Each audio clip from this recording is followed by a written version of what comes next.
Hello, my fellow Westorians. Happy Monday, happy post-episode 9 day. As usual, we will be discussing the episode without spoilers. We do have a spoiler episode every week, as you may know by now, but if not, it's Saturday at 3. Last week, to help us out, we had Girls Gone Canon, and it went excellently. This coming week, we'll have Kim Renfro, and we expect that to go excellently too. But a different kind of excellent. Make sure to watch our synopsis videos before each live stream. We got it up early this time. It's interesting because it's really hard to predict the length of the synopsis videos. Sometimes it's easy to synopsize. This one was relatively easy to synopsize, but I feel like we have more to say and discussion about it. That's just an interesting quirk about how the material presents itself, even though like half the cast isn't in this. This is the first episode with half the cast missing. Like this is the only episode so far without Daemon or Rhaenyra, not to mention their children. Yet it's probably going to be one of the ones we have the most to say about. Is synopsize really a word? I don't think it is. It is now. But you got to make up things on the fly sometimes, like words. And I've mentioned that a couple times in the past that I feel like sometimes the amount of written notes I have can be very different than the amount of stuff I have to say. Like one little bullet point can launch into like 2 minutes of talking. Yeah, sometimes there's a ton of nuance, and you can easily like summarize that without getting into the nuance. And sometimes the summary, there's so many things that you can't exclude from the summary. Anyway, I think that's probably why it was easier to summarize, because there are fewer characters involved. There's no Daemon and Rhaenyra and all that. That may have helped. Anyway, in addition to that, I want to thank our patrons who support us every episode. And thank you to Jeff Nally, the Long Snapper, History of Westeros' First Sword, and Dragon Lord Eric, the Evening Shade, Lord of the Groves, and Defender of Stygi. Rider of Ixodes, Scapularis, the Bloodthirsty, a dragon with purple scales and wings, with a red underside, black horns, and green eyes.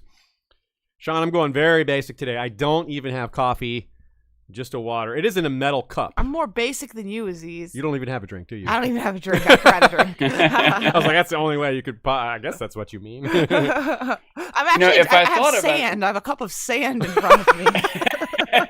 That's pretty good.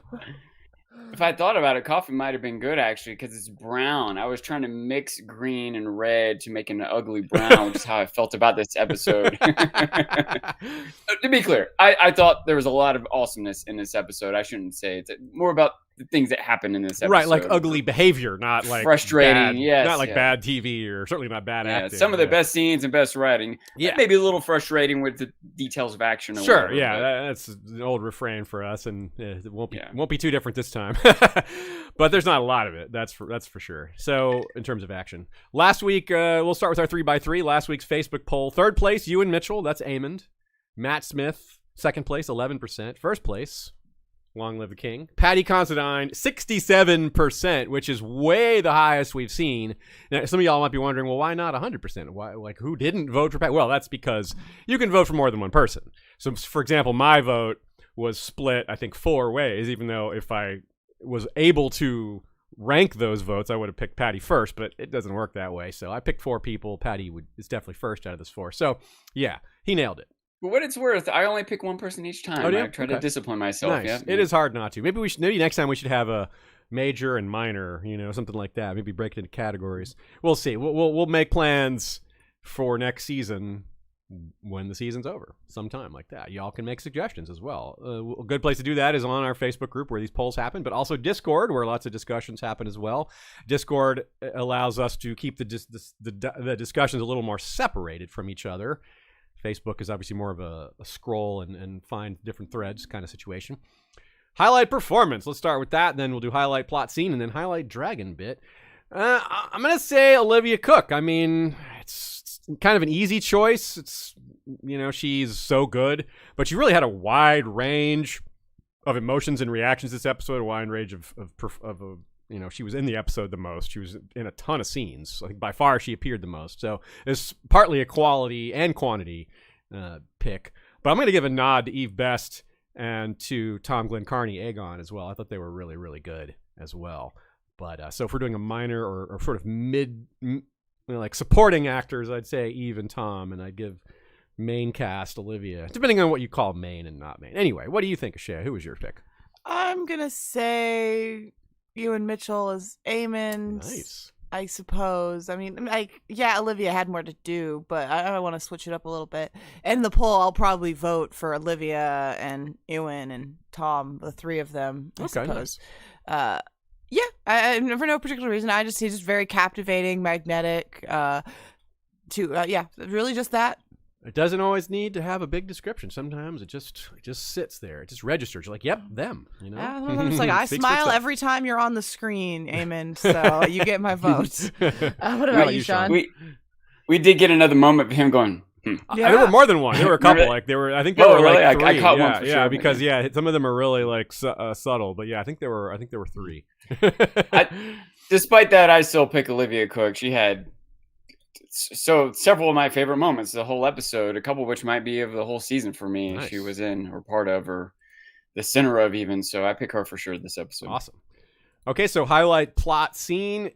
I think I'll say Alicent in council. One of the reasons I picked her was because of how dominant she was, which is, we've seen it coming. Like, she's been more and more in charge, especially after the big time jump. But just thinking back to how, like, demure and like nail biting she was when she was younger, to how she's like, one more word out of you and I'll tuck your tongue and send you to the wall. I was like, this is such a different person, but like it's still the same person. You can still see that she grew out of that other person. I love it. Yeah, just fantastic. Just dominant.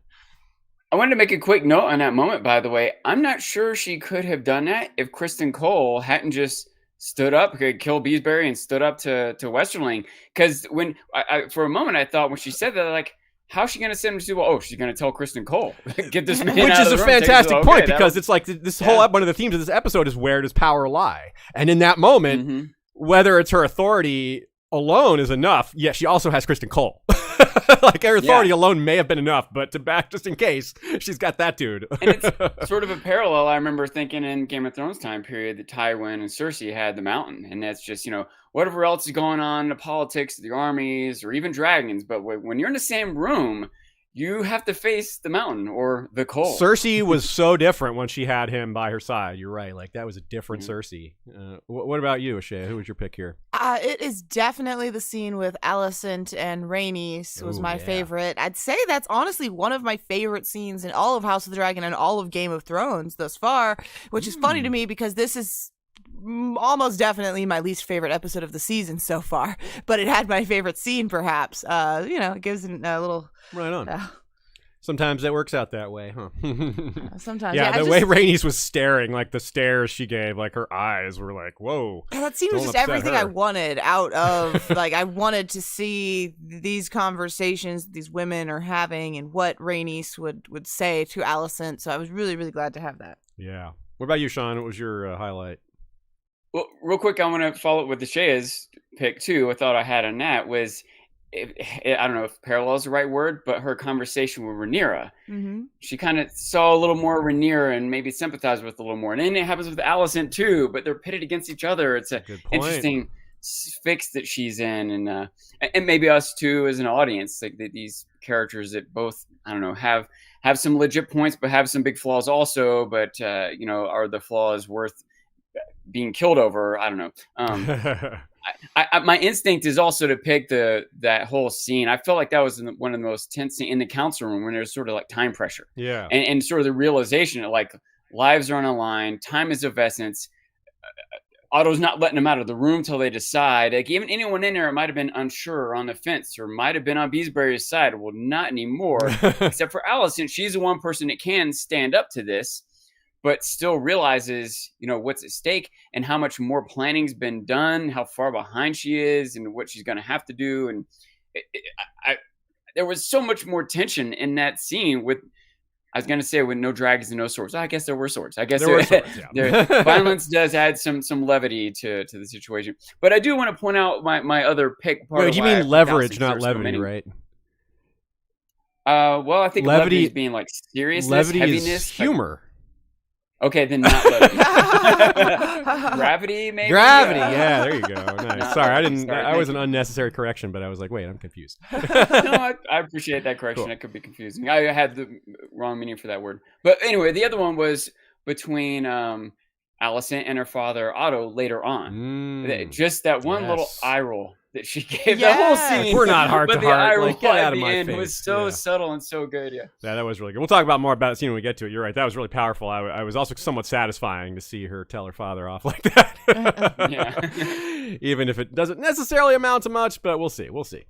To see him as he really is. Yeah, that needs to be done. Yes, it needed to be done. So, highlight dragon moment. On one hand, this question is somewhat fizzled for us this season because there's been a lot of episodes where there's only one dragon moment, so we kind of have to like parse it into separate moments. I'm gonna say the flameless roar portion of it, where Melis is just roaring like this could be me baking you all. I could be incinerating all of you, and it's a real exclamation point on what I think is the scene is logistical issues all over the place, but symbolically it's amazing.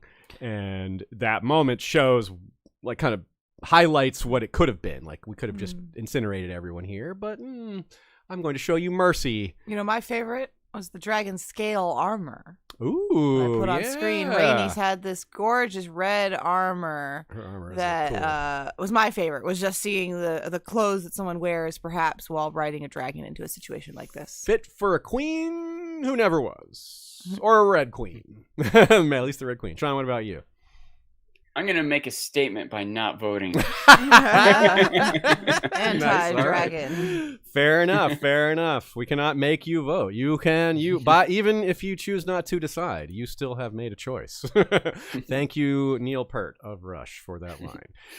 Themes and patterns. There's a lot of one-on-one conversations, particularly one person trying to sway the other to their side or try to convince them of something, such as Viserys's confession. That was a big one that Alicent didn't convince like anyone of that.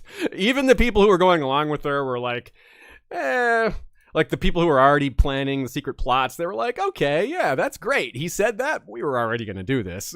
So it did nothing except move her, I think, because anyone who was going to be moved by it was already moved, and no one else believed her.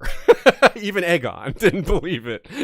Even her own son was like, come on, Mom, that didn't happen. So, and he wasn't wrong, because it didn't exactly happen. He did say it, but it wasn't what he meant. She interpreted it wrong. Anyway, I'm getting off topic here. So, various points made in the council session. Aegon trying to convince Aemon to let him go. Aemon trying to convince Cole that he's more equipped to be king. Aegon and Alicent discussing Viserys on his deathbed, like what I was just saying about what really happened there. Aemon talking to that brothel woman briefly and convincing what happened there. Alicent and Rhaenys, right, the one we just discussed. Alicent and Otto. Missaria and Otto. Alicent and Larys. Larys and Otto. Eric and Arik. Eric and Otto. These are this incredible series of one-on-one conversations where you may have like a three-way where Alicent is having power. Not that type of three-way. Alicent holds power over Otto. Otto holds power over Larys. Larys holds power over Alicent. It's like, whoa, these triangles, these circles, these back and forths. It's amazing. Just an exercise in how power is wielded on the lowest scale to the highest scale, to cheering crowds, to Eric telling Otto, I can't keep up with the king. He uses his authority over me to escape my presence. Like, what am I supposed to do about that? And to Otto's credit, he's like, yeah, okay. What are you supposed to do about that? Yeah.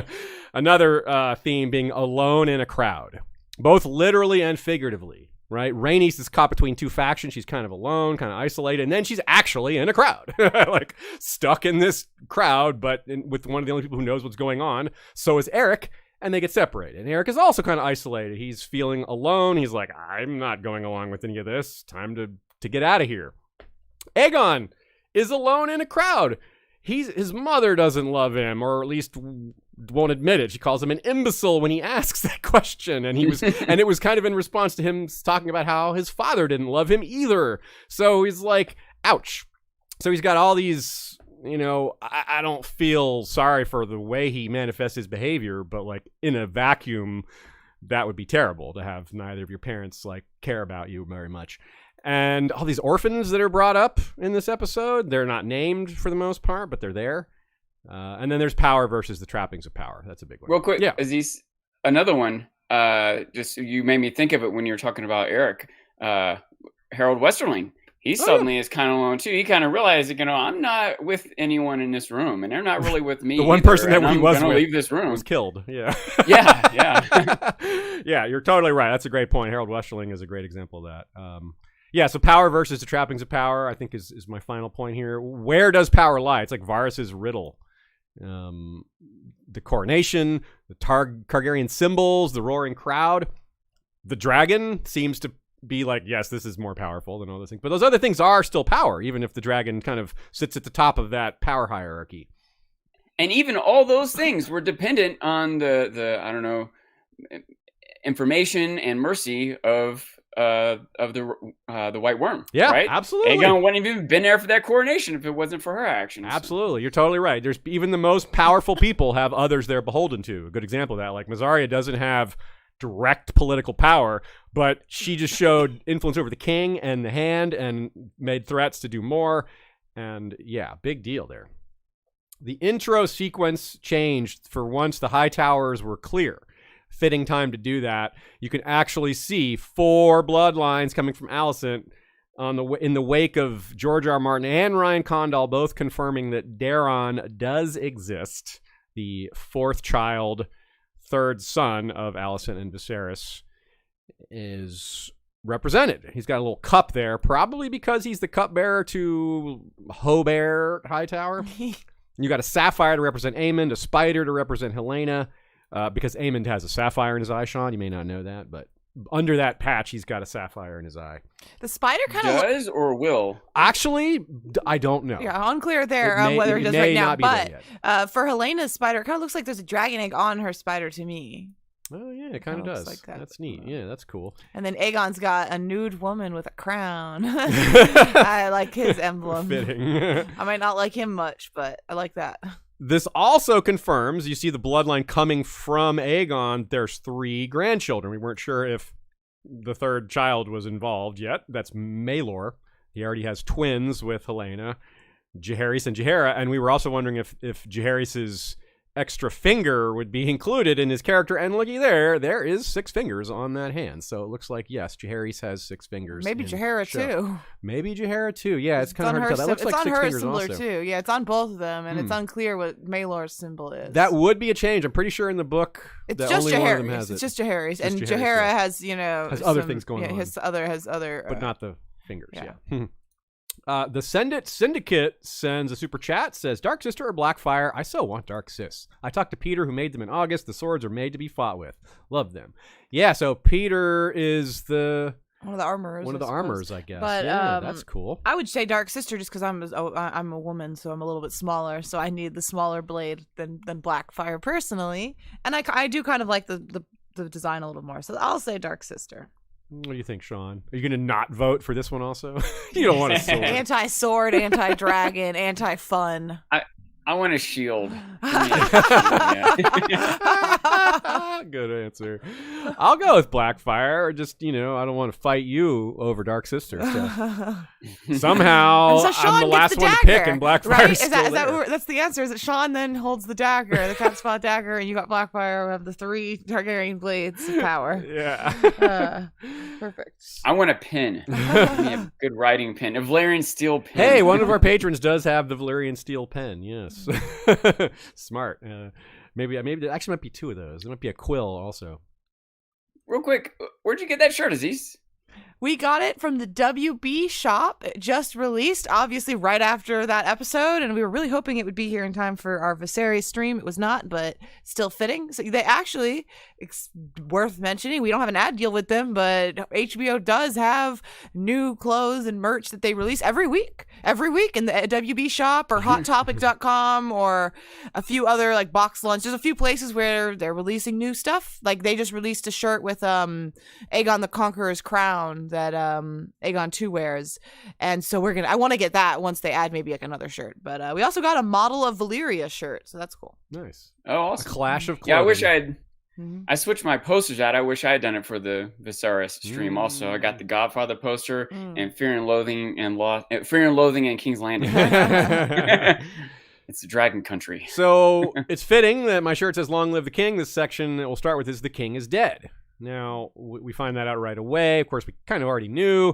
It was pretty implied by the way the episode ended, but it starts pretty much right where it left off. This little kid runs around and tells Talia. So later in the episode, Larys is going to tell Alicent that there's so many spies in her household that he doesn't know all their names. This young boy would be an example of that. He goes and tells Talia, and Talia goes and tells Alicent. Presumably this young boy is telling her things that she also reports to Mysaria, which she does here as well. In Fire and Blood, the Queen's household was ordered to prepare for the king's death. Like, they'd be ready for it. Just, on the moment he died, their plan would kick into action. Obviously, that's not quite the same here. It's similar because the Green Council has a plan, but Alicent wasn't in on the plan this time. That's the difference.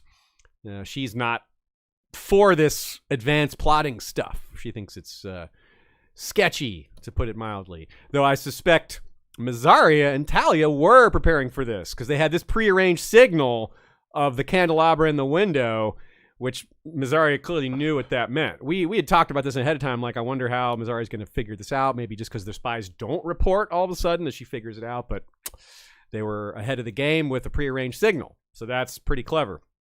And it was smart that they did that because almost right away, Talia was thrown into a jail cell to prevent word from spreading. But it didn't work because she had already spread the word.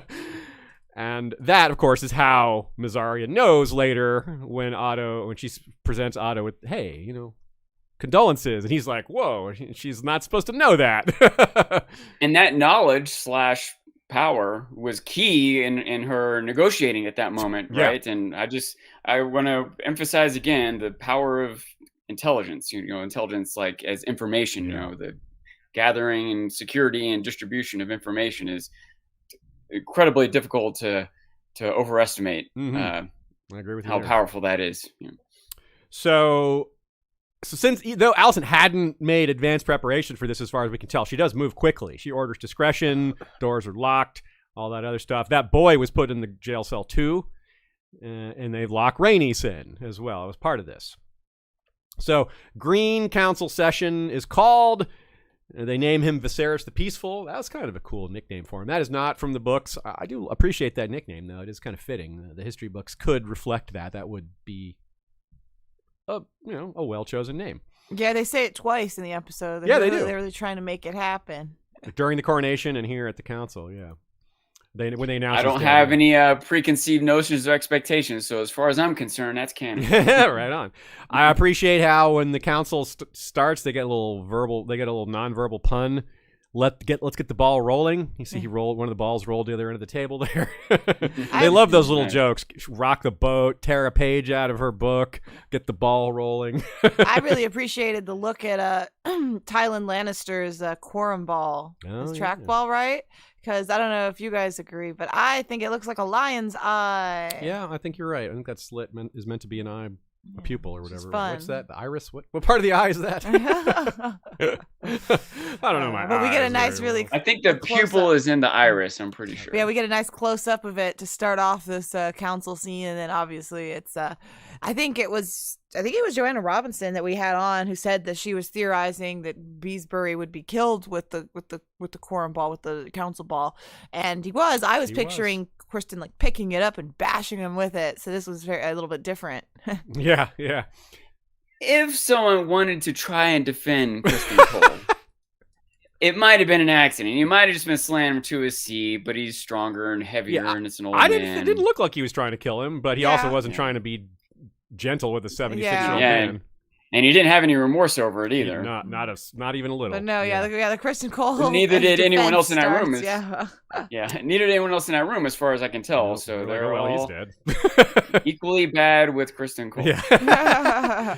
So before, before, it's not so much that you're always a Kristen Cole apologist; it's that you are a hater on everyone else. Yeah, it's more like you're leveling the playing field. Yeah, there you go. That's it. Yeah. So that a ball can roll evenly across this playing field, like a table. So before Alicent explodes with somewhat understandable outrage, even though it's also a little bit hypocritical, she's sitting there fuming, kind of getting her thoughts together. Otto starts to rattle off part of their plan, which is like, we got 2 gold cloak captains who are still loyal to Daemon. We got to replace those. We got Riverrun and Highgarden, our quote unquote allies. We got to contact them right away. And then Tyland is like, all right, Storm's End. That's real important. There's 4 unmarried daughters.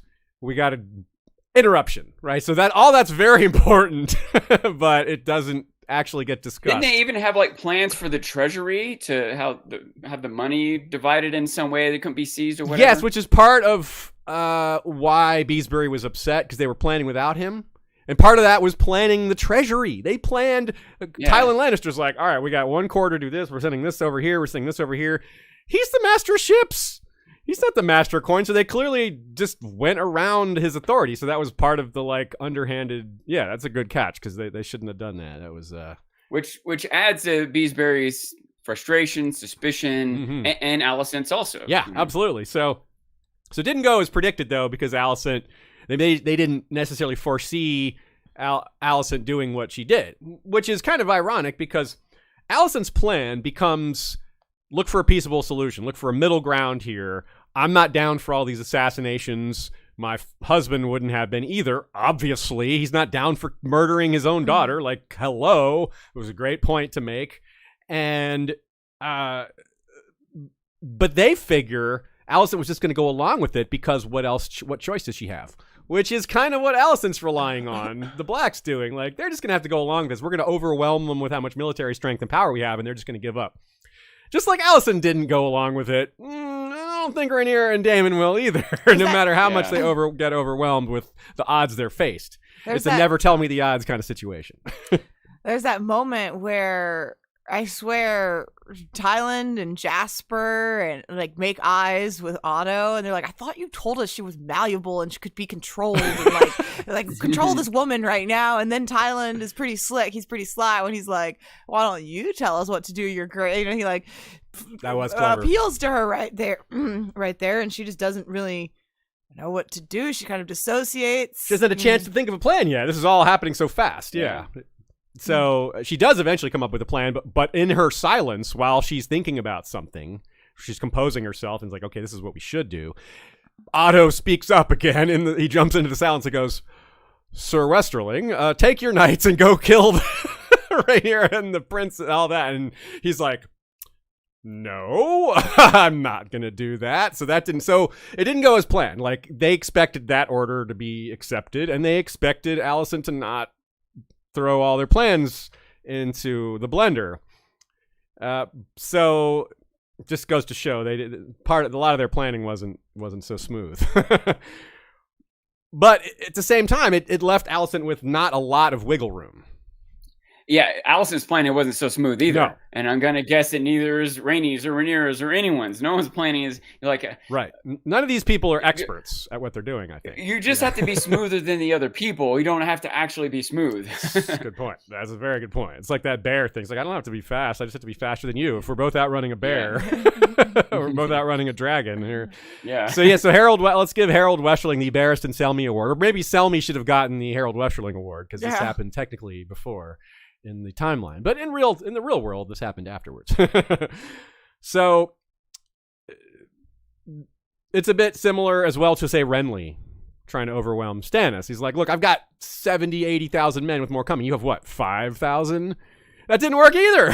Renly's like, Stannis is like, do you know me at all, brother? I don't give up. Like, we've known each other our whole lives. Like, I don't give up. Like, that's what didn't they say that about me? I break before I bend. Like, he especially isn't going to give up his principles. Yeah. Like he might give up a battle or something, but yeah. And Stannis is the Lord of Dragonstone. Like, the parallels are pretty strong here, right?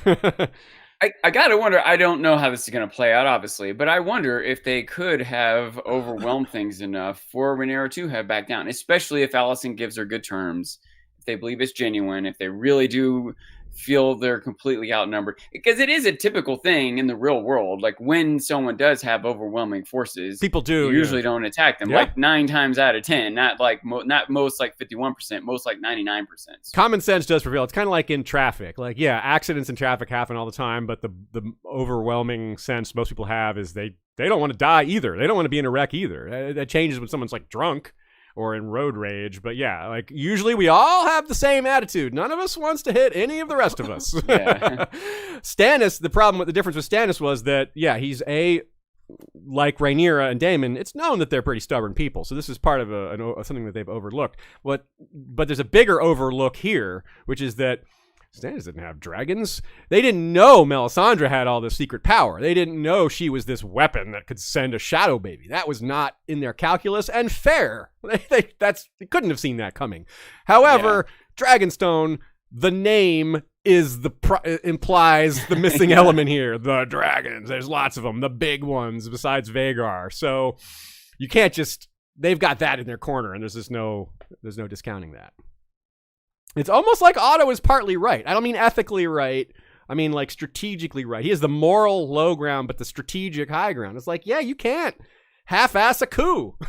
you kind of have to go all the way, which is kind of why the pursuit of power can be inherently evil in the first place. The very nature of it causes correct to be evil, or correct and evil to overlap sometimes.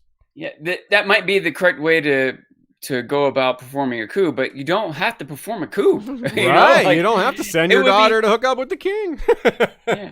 It would be one thing too if this coup was to rid themselves of some tyrannical leader that was killing a bunch of innocent people, but it's just to make sure one person's there instead of another. Yeah. And in fact, the one person you're trying to make sure is there might become a tyrannical killer. Yeah, he's red flags all over the place. Yeah. I mean, oof. Antoine Dennison super chat says, loved Rhaenys till she killed all the small folk. Yep, that's a stain on her, no doubt. There is no getting around that. So some people, there's getting around it. I mean, I'm saying for me, there's no getting around that. I mean, there's a lot of characters here. That doesn't mean I don't like her. I mean, she's a great character. I love Rhaenys, but she killed a whole bunch of innocent people right there and declined to kill other people just because it would be a stain on her. It was not selfless. No, but I also don't think that people can say that it goes against her character in the book because we don't know her character that well. I really don't think that it is flies in the face of her character at all. I can see, I don't know where the story's going or how different it is in Fire and Blood, but I can maybe see how someone could get around Rhaenys having killed those innocent people. But I just expect those people who can get around that can also get around what Kristen Cole's done. That's fair. That's fair. Okay, so let's talk about the hunt for Aegon. Again, making parallels to Game of Thrones, very early Game of Thrones, right after Robert's death, Renly tells Ned, whoever controls the king controls the kingdom. In this case, it's more like whoever controls the king controls the coronation, because this is more of a short term. It's like a microcosm of that. Alicent's disgusted with her father and the Secret Council, and in response to their initiative, takes the initiative on them, sending Kristen Cole, using extra motivation. This is more slippery slope. We see all the various ways that Alicent has given up parts of herself to do what she thinks is necessary. Here she's like, all the feelings you have for me as your queen, like ... as your queen, I need you to put that in action now. And he's like, I will not fail you. And then, of course, that gets even deeper with Larys, but we'll come back to that in a minute. Aemon goes with, and it's a pretty good squad, those two together. They have some interesting conversations. Helena, real quick, she repeats her beast beneath the boards prophecy, but also is like kind of doesn't want her mother to touch her, which was kind of interesting. She's needle pointing a spider. Look, she's not done yet. It only has like 7 legs at this point. But she's working on it. It's not done yet. And we see her twins. There's Jaehaerys and Jaehaera. It's hard to tell if they have extra fingers, but, they have their backs are to us and all that. It's kind of hard to see. The baby isn't visible, but should be somewhere around there. Can you see an extra finger there? Let me know if you can see an extra finger in there. It's hard to tell. Yeah. And Helena has this sort of cryptic, it's our nature to fight each other, when one has something. It's like she's talking about, it's like a statement on jealousy and how people always fight for what other people have. Yeah, I thought that was a really great line. She says, oh, damn it, I did just have it here. She says, it is our fate, I think, to crave always what is given to another. If one possesses a thing, the other will take it away. And I took it as her talking about her kids maybe playing and fighting and all that, but obviously it applies to so many different conflicts and characters we see in this series. Yeah, it is. That's a whole episode type of statement right there. We could build around that one. Yeah, more on Helena later. Aemon and Cole, when they're out in the streets, they're talking about what's deserved versus what you have to fight for. Aemon's kind of funny. He's like, I studied history and philosophy. And it's like, yeah, those are good things, but by itself, you know, you don't need to say the bar is low for you're better than your brother here. Yeah, we get that. Yeah. And Cole offers a little sympathy. He's like, yeah, I know what it's like to toil for something others are just given. There's a lot of very eloquent lines here. Something about this, it's a little farther along, but you know, Aemon's feeling that he should be the one, and I'm probably not alone in that moment when, you know, he had bested Aegon in their scuffle, you know, and Aegon's like, look, man, I don't even want this. Just send me off on a ship. You know, I thought maybe Aemon might even kill him, you know, and you had this thought of like, you know, man, Aemon might have been a better king. Like, how could this have gone? I sort of assumed that wasn't the direction it was going to go. And clearly, so far at least, it's not. But I realized Aemon wouldn't even be the king. If Aegon disappeared, if he got killed or shipped off, it would be Aegon's kids, right? It still wouldn't be Aemon. So you're totally right. They would be next in line. He may effectively seize control. Yeah, he could be like the regent or something like that. Yeah. There's all these positions of authority that could give him. It's really like Aemon is closer to the throne than he's ever had been. Like he is a step closer to it. So of course it's on his mind. Like they're already usurping someone. So what's the difference if you're going to start usurping people? Then what's the difference, really? Yeah. Does he have it in him to kill those kids? I don't know if that's too dark of a thought, but it's not too dark of a question to ask in this setting, I don't think. Obviously, we won't tell you, but we don't know really, you know, what his relationship is with his nephews and his niece. Yeah, obviously, there's not a lot of love between him and Aegon, but there does seem to, you know, he does seem to care about Helena, and he also does seem to care about family in general. So I do think it would be a jump to just be like, oh, Aemond is just gonna kill like 3 young children that are his close relatives. Yeah, I haven't seen that yet.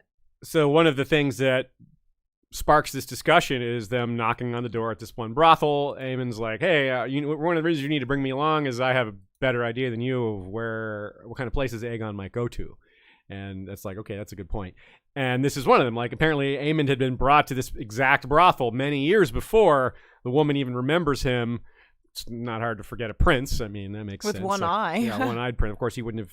Yeah, he would have had the one eye back then. Yeah, of course, he wasn't going there before he was 10. Yeah. Picture that. Basically, this was like, you know, it would have been, you know, closer to Leo Ashton than Ewan Mitchell age if you're trying to picture the child that, like, I mean, they don't shy away from the fact that Aemond doesn't seem to love that Aegon did this. No. Like, this isn't like my big bro took me out. This is like sexual abuse that happened here that Aegon, you know, was party to, really. But we'll talk about more of that in our spoilery stream when we talk about the implications for Aemond there. Yeah, definitely. Not that it matters a whole lot, but I assumed that woman probably took Aemon's virginity. Yeah, that's what I took from that too. Yeah. And then she's like, "Oh, damn, you grew up actually. Like you were a little boy, and this was like a terrible job I had to do, and now you're kind of an attractive man. Weird, weird scenario for sure. Yeah, very weird. He's like, He's like. Yeah, he did that one. Big double exclamation point on the that time. Extra M on the end there. Usually it's 2 M's. This one was 3. Meanwhile, Otto has sent Eric and Arik. And while they're having a conversation as well, while Aemond is trying to convince Cole that he's the better choice, Eric is trying to convince Arik that Aegon is not a worthy king. He's been seeing it for years, and the evidence mounts as they're on their trek. They go to this fighting pit, which is just a super disgusting, despicable place. Flea bottom children are used like gladiator slaves. They have filed teeth. This is like Biter, which, by the way, is a sad clue that Mazaria's play doesn't work. Because this still happens. This is still in place almost 200 years later. So clearly, if they do put a stop to it, it isn't a full stop to it, or it comes back. So maybe it works for a little while, but yeah, it's really disturbing. I don't understand why like the foot thing gets talked about more than this. This is so much more disturbing and worse. I guess it's just too unreal. The foot thing is real. Like that's not someone being a foot fetish isn't disturbing. It's disturbing on him. Yeah, the character who has it is disturbing. It's the fetish itself isn't the disgusting part. That's just a thing. That's just people are attracted to things.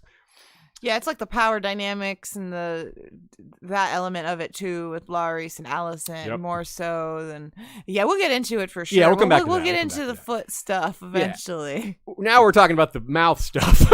Eric, Arik, children with filed teeth, biter. Yeah, so Arik is disgusted, but he places his duty. This is a classic Kingsguard argument. Like, what comes first? Your own personal honor? Upholding future Kingsguard?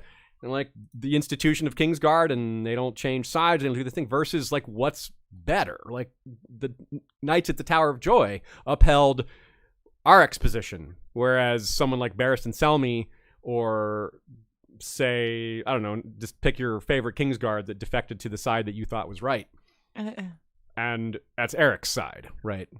It's even a little more troubling here because just like Harold Westerling, he maybe found a way to rationalize it in his mind. He's like, I don't know if there's an actual king right now. So like you people squabbling for power aren't going to be the ones to tell me what to do. He's pretty clever, but Eric's less aware of that. Yeah, he doesn't know. Right? He just knows the hand told him to go get the prince, and he has less information to work on. And I got to tell you, I had a hard time. I can't be the only one that had a hard time keeping up with Eric and Arik through this episode. Oh, yeah. I even suspect they might have had named the subtitle wrong one time because I thought I'd figured it out. And then the subtitle was like, wait. We were talking about that. We figured. I think the subtitle was wrong one time, actually. Okay, that does relieve me because I was so perplexed. Okay, so it's Eric that walks away. Arik fights Cole. Eric walks away because he's done. He's like, I've had it. I'm not helping install this king. And next thing we know, he's helped free Rhaenys. So that's Eric. And he goes to Rhaenys. Yes. That's Eric with an E. Okay. Arik with an A is for Alicent because he stays with the green. That's a good way to remember that. That's a good way. Yeah. Good call.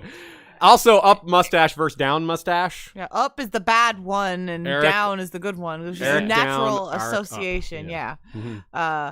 And wait, there's who are you also saying is bad? No, down mustache is good. Down, And there's also the difference that if you're really trying to if you can't get a look on at their facial hair, they do have different cloaks on, as you can see. One is in kind of a reddish brown, and one is in kind of a bluish with more stripes, as you can see. Arik is the red. Yeah. And blue is Eric. So, if that helps you at all, but I think the facial hair is really the best way. So in this swirl of people spying on each other, we have someone who spies the undercover Kingsguard and follows them to this brothel. This brothel is probably not the right word for it, fighting pit. And her name is Jane, and she's one of Mazaria's agents. She leads them to Mazaria. And then Mazaria talks to them, and they go fetch Otto. And, of course, Otto... We'll talk more about Otto and Mazaria's specific conversation later, but for now, we'll keep up the Aegon hunt. So, Aegon is in the Sept, hiding under probably the same altar Alicent and Rhaenyra prayed at so long ago when Emma died. The altar of the mother, it looked like. But bad luck for them. Cole and Aemond had stumbled on them, and it was another example of spy versus spy. They see what the spies are doing and get the jump on them. And, of course, Cole is a better fighter than Arik, so he wins. And Aemond is much better fighter than his brother, who's also drunk and half asleep. So that was really no contest. And to the victor goes the coronation arrangements. With Aegon in her control, Otto can't delay things. He can't do his first we kill them and then we have a coronation, so they can't find out what we're doing. And her middle ground path begins to be walked here. Yeah, it didn't click in my mind at first, but through the course of the episode, I started realizing, oh, of course, like the first person to kind of have Aegon's ear is going to set the trajectory for this, right? They're going to be the first one to influence his decisions, how it's going to be presented to the public, what message is going to be sent to Rhaenyra, et cetera, et cetera. It didn't occur to me immediately why they were both on this mission to get to Aegon first. But once it did become clear to me, it seems so obvious. I feel like I should have realized it more quickly. Thinking of Aegon as a vessel of power and not a person, it really explains a lot about his character, because that's just how he's been treated his whole life. He is the conduit to power for the Greens. He doesn't want to be that conduit, and he's acting out in some awful ways. But yeah, I was even thinking in terms of just think about how it is that Aegon is ostensibly becoming king here, right? someone came out of a room and said, "Hey, they told me." Like Alicent's like, the king told me this is what he wants. So now Aegon could just be in some room and Otto or Alicent could just come out and tell him, "Hey, the king said go get Rhaenyra, or leave Rhaenyra alone, or call the Banners of Hightower," or they just get to say whatever they want to say Aegon said. And then someone has to challenge them. Are you challenging the word of the hand? You calling me a liar? Have them arrested. They just get to rule. They just get to be in charge. Mm-hmm. Well said. And that doesn't even count if they want to be honest and not manipulate things. They still get to tell Aegon what to go out and sell everyone. Yes, that's right. Or when to reveal to everyone that Viserys is dead. Just putting off or immediately having the coronation. All these things are like huge power plays in these first few moments that are going to have huge ripple effects as things go forward. And one thing they have not at all planned for, and we have yet to see, is how the conduit will behave when the conduit becomes the king. He's not a piece. He's not a thing that can move around and do whatever he wants. Once he's been invested with this power, he can start doing things on his own. They no longer have the control over him that they used to, and that's a huge wild card. And we've seen all the red flags around this person, so it doesn't look good. I mean, you never know, but it doesn't look good. Like even Joffrey, that was 14-ish, they still had a hard time keeping control. Like Ned got his head chopped off, right? Like, so Aegon's a little older and becoming a little more aware of the power that he has. Yeah, he's not in his minority. Yeah, he can already make his own decisions. So let's talk about Otto and Alicent having their conversation. Otto tries to kind of minimize. He's like, well played. You won this little thing, but don't forget we're on the same side. We're of one heart. And she's like, we were never of one heart. She totally throws it back in his face. That was one of those lines that was in a bunch of the trailers before the season that people had heard. Our hearts remain as one. Our hearts were never one. Yeah. And one of the best lines, me and Ashea both guessed you fist pumped when Alicent said, "A reluctance to murder is not weakness." Were we right? That might be my favorite line of the whole show, of like Game of Thrones included. I was so happy she said that. Yeah, I've had that same thought over and over again. Whenever someone's expected to do something brutal, dishonorable, deceitful, murderous, whatever it is, and people call them weak for not wanting to do that, I feel like it takes more strength oftentimes to do the right thing. Like Alicent is not being cowardly by making these moves and taking this stand. She's being brave and strong and doing the right thing. And for Otto to call her weak for that, I want to be on Team Green. I want to support Alicent. But Otto's on Team Green too. It's like, dang it. It's like, if only she wasn't supporting this rapist king. Exactly. Yeah, it's like, they're not Team Green. They're Team Gray, just like Team Black is also Team Gray. That's a good call. Another thought I had earlier, by the way, that I don't know is key here. Otto's kind of making this point that, like, look, every king has made this sacrifice. There's just your personal life, or even the actual lives of other people might have to be sacrificed for this greater good, to maintain peace or to maintain your power or whatever it is. It's not like Alicent isn't doing that. She freaking pulling her feet out for Larys. She kind of had Larys kill at least maybe a couple people. Like, it's not like she is reluctant to commit murder, where Otto's like, well, it's unsavory, we just have to do it. She's still aghast at it, but she also realizes she, quote unquote, has to do it, which maybe makes her more hypocritical, or maybe why people can get more upset with her. But I feel like she, at least on the surface, wants to make moves to protect people and seems emotionally distraught when she doesn't. Whereas Otto and many other people were just cold, calculated, go murder them. Yep. Like this is how it is. You got to kill. Pieces on a chessboard and not humans that have lives and emotions. Yeah, I totally agree with that. She does think about that more, even if she's not successful. But, and this is like, I keep coming back to the concept of slippery slope and how the metaphors work so well, because she's standing on the slippery slope trying to find solid ground, but she doesn't have any shoes. And and just, it's like a mudslide. There's like all these things happening that she can't possibly. There is no solid ground here. There's no solid ground in a mudslide. Like, there's no moral high ground here. There's maybe higher ground than like her father, definitely higher ground than him, but still, there is no true high ground here. So another, on the other side, a really gross line alongside the great line was him just kind of responding like, his response to this is, "You look like your mother." You're like, ugh. That's what she rolls her eyes to. She's like, yeah. That was. She's like, you can't play that card with me. Like, you're not gonna tug at my heart. You can't use my mom. No, it didn't work. I'm done with you. She just storms out. She's like, okay, this is how the coronation's gonna go. Yeah. Okay, Blackfire, Dragon Pit, big crowd, strength of House Targaryen. See you later. That's it. Message to Rhaenyra. Very important. You're right. Yeah, You're right. A lot of what she rattled off is about what he wanted too, but he wanted it 3 days from now, not 3 hours from now or whatever. And he wanted it with not send terms to Rhaenyra, send soldiers to Rhaenyra. Yes. And they both forgot the importance of dragons. The symbol of Targaryen power. Yeah, Blackfire is a great symbol. Aegon the First's crown going on Aegon the Second's head. That's pretty symbolic. I do kind of agree with that choice over Viserys' crown. Putting it in the dragon pit makes sense. There's room for a lot of people.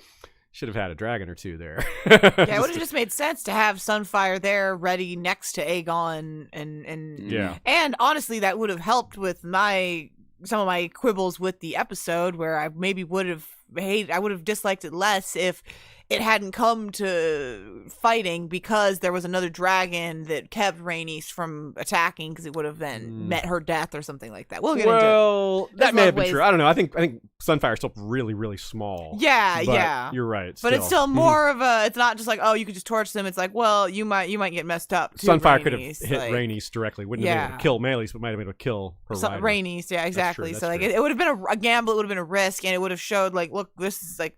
Dragon versus dragon battle is going to happen if we do this. I don't know. I really think that it would have been better if it hadn't just been Mercy or whatever. But we'll talk more. I'll have it out with everyone. Steve sends a super chat and says, the show is the facts, the book is others' POV. I think it works that way for most of the plot lines, and I encourage you all to pick whatever works best for you. This is supposed to be fun. Whatever version you like, that's your version. We have a lot of room to headcanon some of this. Unlike A Song of Ice and Fire gives us less room for headcanon. Still plenty of room for headcanon, but I think this gives us more room for that. You interviewed George and asked this question pretty pointedly, and he was very evasive. He's like, what is canon anyway? Yeah. But like you try to give him the out that like this is a book that was written with unreliable narrators. And so, there's a lot of play with how canon works and how the show maybe like a fourth unreliable narrator. And he still wouldn't even give you that angle. I did take something important from that I've said many times, which is that I just don't think there is a true canon for a lot of these things at all. George has not decided on it. And he could very well see something happen in House of the Dragon and be like, this is my new canon. And he could see something else happen and be like, will never happen in my canon, Yeah. But more realistically, he probably doesn't even think about it in those terms at all because he doesn't need to commit. Yeah, what is he going to do? Rewrite Fire and Blood? Yeah, exactly. Although he said that when he about the Viserys that's true. It made him he said it made me want to rewrite half of Fire. That's literally what George said in his not a blog. He did. So, which points to the idea that he could see certain things happen in this show and be so inspired to modify his histories. Let's talk about the trouble with Aegon. Not only does he not want to rule, although, as we'll talk about during the next coronation, it looks like he starts to come around on the idea once he realizes the crowd is so into it and he feels better about it. But we'll come back to that. I just want to say about that, there's a difference between wanting to rule and wanting to have the power of a ruler. Yes, good groundwork for that topic when we get there. Yeah. So he's got bastards, which is a huge problem for a king. And there's just like, who knows how many are out there? It's implied that there's like, Eric is like, I suspect there's a lot more. He's like, because Eric is like, that's one of the kings, and he's like, I bet there's plenty more too. So, and Eric is probably right. He's not exaggerating. Yeah, for sure. This is pretty similar to what's in Fire and Blood about him going to these fighting pits and filed teeth and all that stuff. So, like many people, as we said, he's skeptical of his mother's confession, but he was kind of in awe of the dagger. I noticed that when she opens the case, he's like, Ma, don't mess with me. Like that to him, like he had a little bit of reverence for the dagger, I think. But there's, which I'm not really sure why. Maybe just because it's a symbol of royalty, another one of their important symbols of royalty. So that matters. I think it was just, I think it was less that it was a symbol of royalty, but more that it was a symbol of his father. Oh, to maybe. me, like that was like so Okay. associated with his father. Like, oh, like you're telling me my father wanted me to king. Oh, my father gave me like his prized dagger for He was me. transfixed.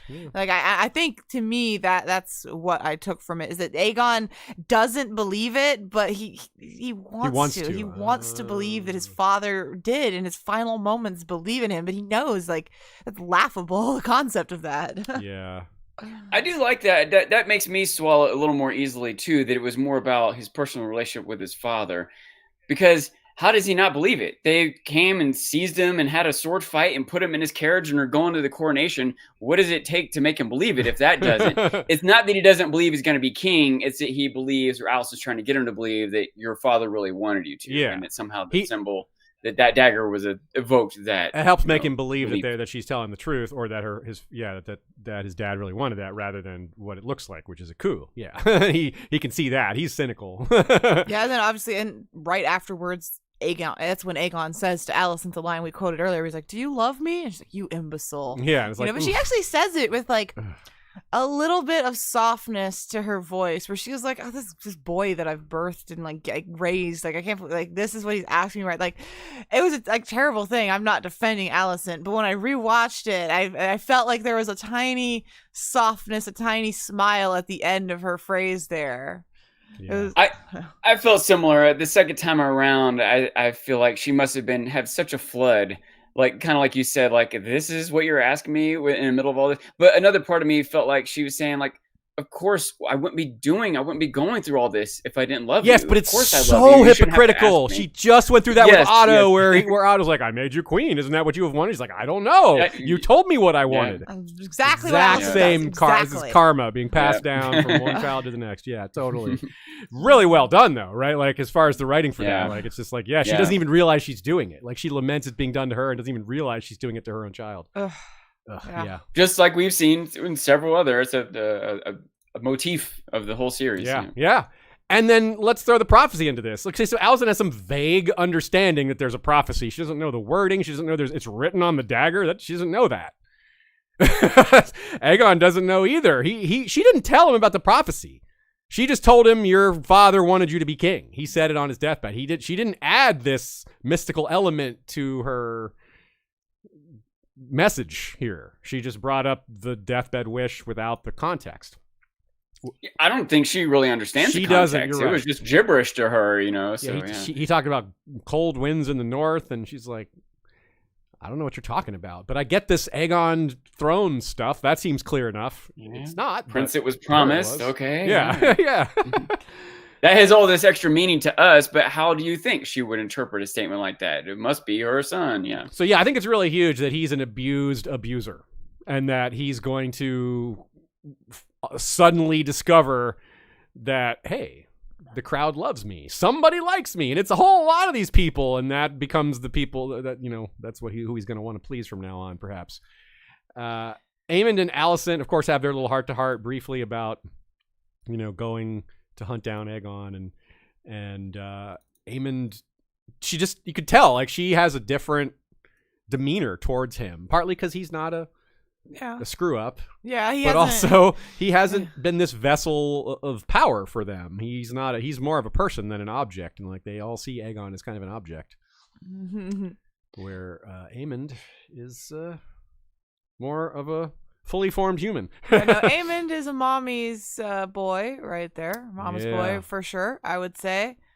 But yeah, you are right though that Aemond also hasn't been raping women, so Alicent, or is less likely to hate on him, I suppose. Another parallel to Daemon and Viserys. Remember Viserys saying, "Mom liked you best." Here we go.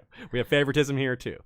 The details. Another visual parallel. They had Aemon sitting in that same chair that Daemon was sitting at. Yeah, we actually speculated beforehand that was somewhere else, but he was just kind of sitting there, by himself. I really appreciate, by the way, the cinematography of this episode, that the opening sequence of just the empty rooms of the castle. I thought that was really good. The sort of this calm before the storm. I don't know how to say it, but it's empty in the dead of night, but we know if those walls could speak, kind of thing. Yeah. And the piano music was really well Yeah. done for that too, and the darkness and Moments like that are visually beautiful, but also the effect they have in the audience is it kind of stirs thought and emotion. We kind of think about like what has happened there, what is going to happen there, why are they showing us these scenes? We kind of, it builds a little tension with the soft stillness building up to the intensity that's coming, et cetera, et cetera. It's really good filmmaking on a lot of levels. Well said, and I totally agree. Okay, let's hit our mid-roll here. Here's a word from our sponsor, NordVPN. On Saturday, I spoke about how flights can cost more based on the airlines targeting you and sniffing out your ID and your location, things like that. And they just jack up your flight prices. Another way this happens is with blackouts on certain TV shows. It's very common with sports, but not only sports, whereas you live somewhere and you can't watch your local team. It's really ridiculous. And this happens with things, like I said, with things outside of sports. Turn on NordVPN. With 2 clicks, it hides your location and they can't black you out. It's that simple. And this is a product that costs about the same as a cup of coffee per month. Like, you can watch one show and that pays for itself right there. But you can get a lot more than that. A lot more than one show. Have you had this experience, Sean? You're kind of nodding like... We haven't been able to watch Nuggets games in Denver for like 4 years. Wow. It's baffling to me that whoever's in control of that, there's no way someone's not losing more money than they could be by working out some new contract. I don't know what the heck they're doing, but I wasn't aware of this, but I guess it's a workaround. There is a very easy workaround, and it's totally legal. VPNs, like I said on Saturday as well, VPNs are legal in every country except China, Iraq, Belarus, and Russia. So there you go. Like, what do those 4 countries have in common? Yeah, so that says a lot. It can be used on up to 6 devices with one account. It works on every major platform: Windows, Android, iOS, Mac OS, Linux. Mac OS. Yeah. No, that is it. That's even right. It Mac sounded OS. funny. I know that is what it is, but it sounded funny to hear. Yeah. Even your Android TV supports NordVPN. Get 4 months for free and a big discount by signing up at nordvpn.com/thrones. nordvpn.com/thrones.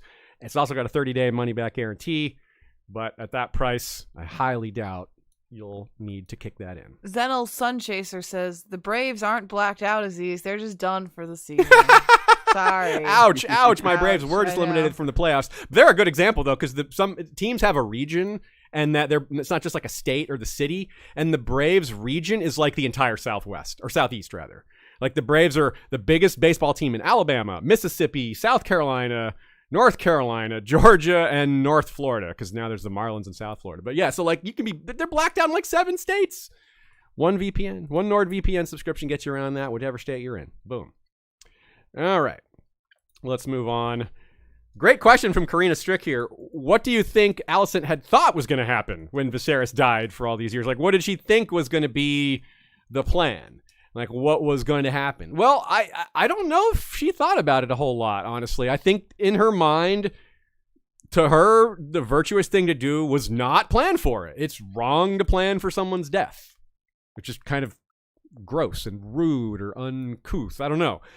Maybe it should be done. Maybe it's different when you're talking about the king and there's an unclear succession. But that's kind of where I'm at with her. She just didn't think about it because she didn't think it was appropriate to. She's like, we'll handle this when it happens. But I could be wrong. Either y'all have a different take on that? Yeah, not exactly. I mean, I did think about it a little bit, that she shouldn't have been taken as off guard by this. And, early on, I felt, I don't know how to say a complaint I had. It's not so much about the writing of the show, but faults of the characters, that they aren't thinking ahead. That a lot of mistakes are being made, either by them that they wouldn't have made if they planned better, or by other people that if someone had planned better would have made up for some other person's mistake. Not even bad moral decisions, right? Just errors, or if you will. And it seemed like Alicent, maybe more than most of the other people, was doing better at that, but she maybe got surpassed. Maybe Otto's time away, or maybe as Viserys' death is closing in, other people started to take it more seriously. maybe as more kids are born and more dragon riders are out there, that maybe she just wasn't fully accounting for all that, and Otto realized he had to. Well, let me throw one more point out here that I think people may be forgetting, and I kind of forgot when I raised the question in the first place. Alicent had changed her mind. Remember, at the dinner with Viserys, she's like, "You'll make a fine queen," which was a signal that she was going to go along with a chosen succession until the deathbed whispering. Although she changed her mind for like one night, not right. like, that was only 24 hours. So if she had been planning for the past few months, she could have just gone back to her plan after she. But there was no plan. But it is true that she had been telling her kids that they were going to be, Aegon was going to be king. Like Aemon said, she's your queen to Helena, about Helena to Aemon or to Aegon before. So it's like, they've had it in their heads for a while. Maybe combined with some complacency, there's also some optimism that maybe she thought there would end up being another council, that temporarily Otto would take control, and then they would figure out Rhaenyra they would negotiate would be her friend again. Yeah. She didn't think about the reality of the moments and hours and days immediately after Viserys dies and what was going to happen in that time. And, I had even been thinking about, this idea of possession being 9/10 of the law, both like for the throne, but also like who possesses Aegon, if you will. I didn't even think about that, but that became important too in those next few moments. So I do feel like a lot of the idea that Alicent or someone might have that's, bad taste to plan for someone's death. But it ends up being worse for everyone around to not plan for it, right? To not have funds set aside, or like even in real life, not just like a king or something. You really need, when it's a king or something, things like the flow of grain and taxes and clean water, all those things might get disrupted, right? The good of the people might disrupt it if it's not clear who the leader is and who's responsible for different things. And you really need to make it happen smoothly.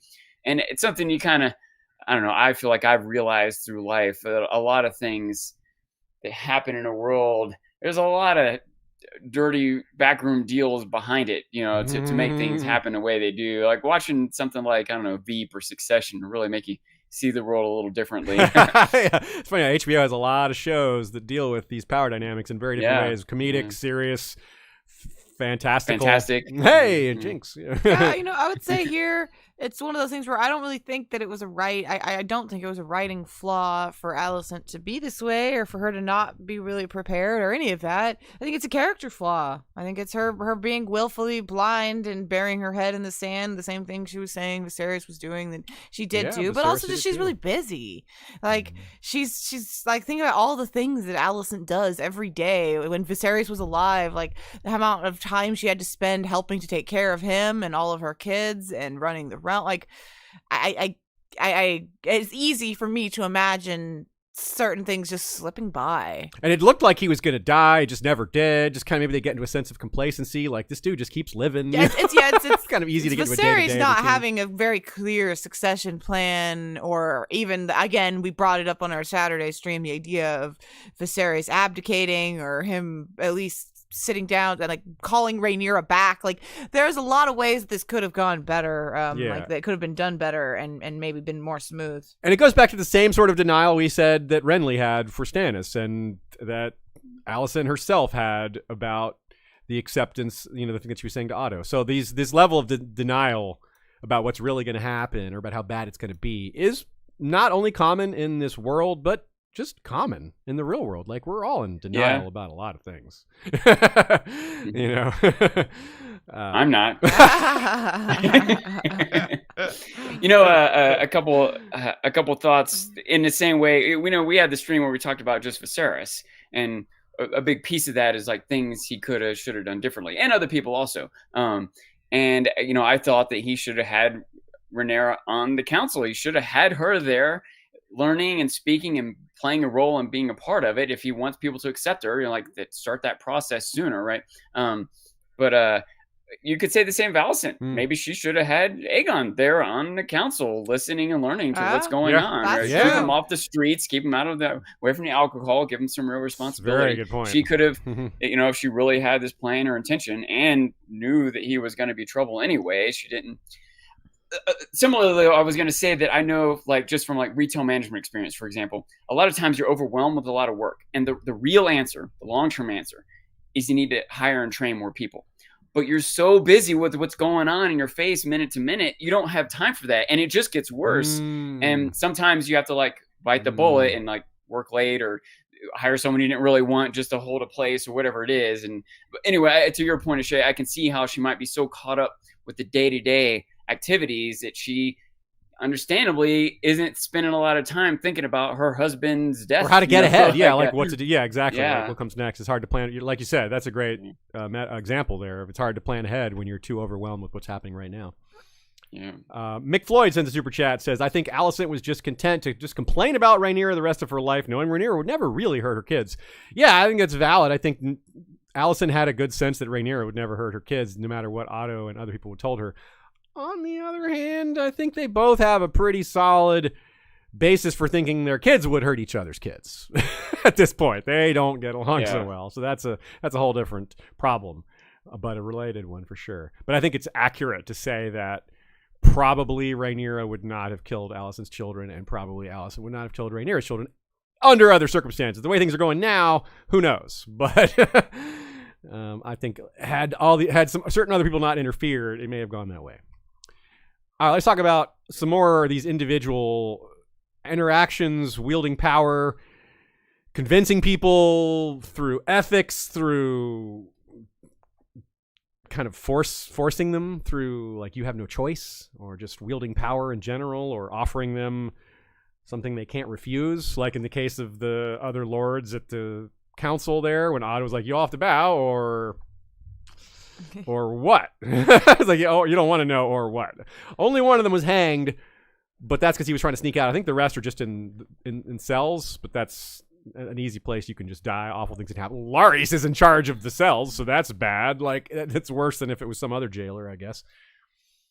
It seems probably like it's better to keep them alive. They can be held for ransom. Absolutely. They can be held for leverage over where troops will be committed later. And even they might relent once the dust kind of settles and they realize, okay, fine, we'll bow. We get it. Yeah. So Otto and Mazzari, that was a really interesting conversation there. We have the slave-born brothel keeper and broker of secrets, showing that she has very strong power over both the king and the hand. She uses yet another insect metaphor. We've seen lots of insects. She says, I could have killed him as easily as a wasp on fruit. And she's associated with spiders and weaving when Larys refers to her in addition to her worm. Maybe she's more like a silkworm. Oh, a silkworm. I like that. Yeah. The white silkworm. That's good. So we got wasps, spiders, fireflies, even a bee, although the bee's buried now. Bee's buried. But she uses the power very surprisingly. I mean, there's probably other ways she'll use it, but using it to win human rights for children that are being treated horribly, as we said before, doesn't look like it's going to work since there's characters like Biter around 150 years late from now. But it's very Varys-like, wanting to save the children, but also kind of using them. Yeah. Like, she's not ripping tongues out that we know, but she's used child sex workers and child spies, which is a very dangerous job for anyone, but especially a child. Maybe less dangerous for a child, but a child is more precious. So yeah, I'll say, like, it's the same kind of thing. We're like, well, if we're comparing people on morals, she seems so far better than other people, but not good. Not exactly good. But I'm still pro Mazzaria at this point.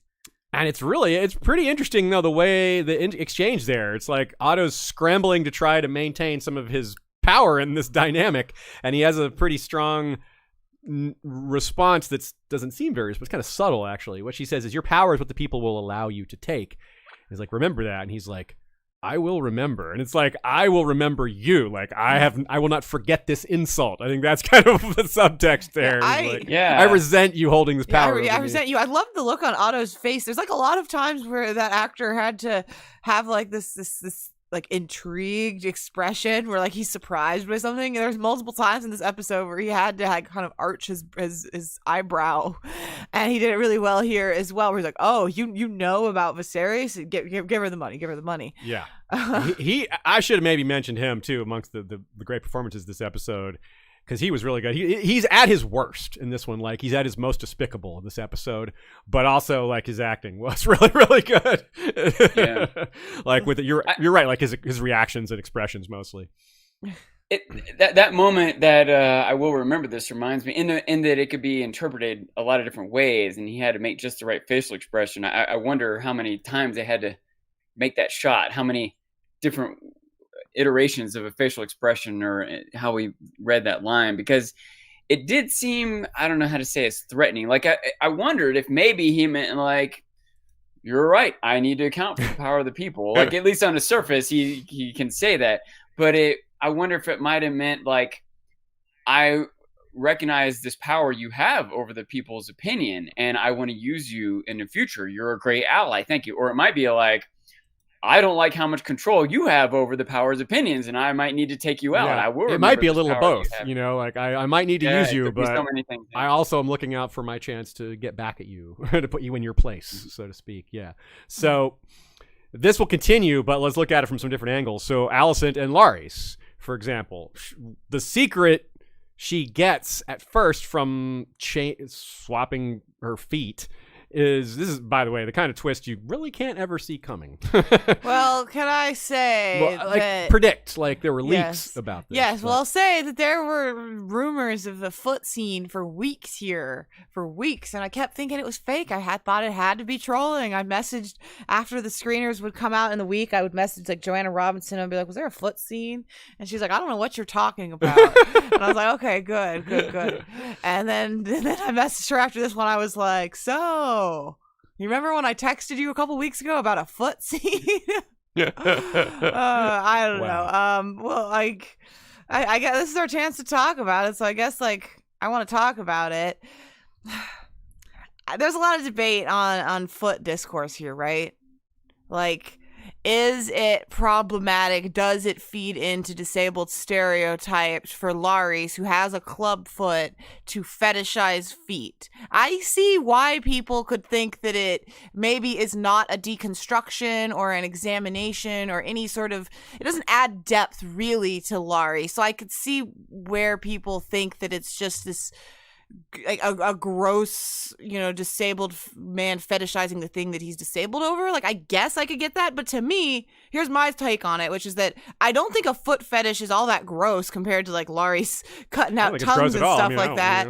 Yeah, exactly. It's just a thing. So I don't think that we have to call Larry's being into feet the despicable part of this. It's the fact that he's like exploiting Alicent is the terrible part. And to me, it makes a lot of sense with like the kind of hang-ups that George has written in his characters, that like Tyrion is, has hang-ups about his height and his size, and Shay calls him like my giant of Lannister, and they're like sexual play. So like, yeah, it kind of makes sense to me that someone who has a clubfoot in this world, who perceives it as like a terrible flaw, might fetishize that purity, like a good foot in someone. But I have mixed feelings, because I have seen some very heartfelt takes from people who really were hurt by this, or who thought they didn't like it. So I would like to hear from people who are actually disabled on it. I'm not super interested in takes, whether it's good or bad, from people who aren't. You know what I mean? Yeah. Like, that's whose opinion matters here.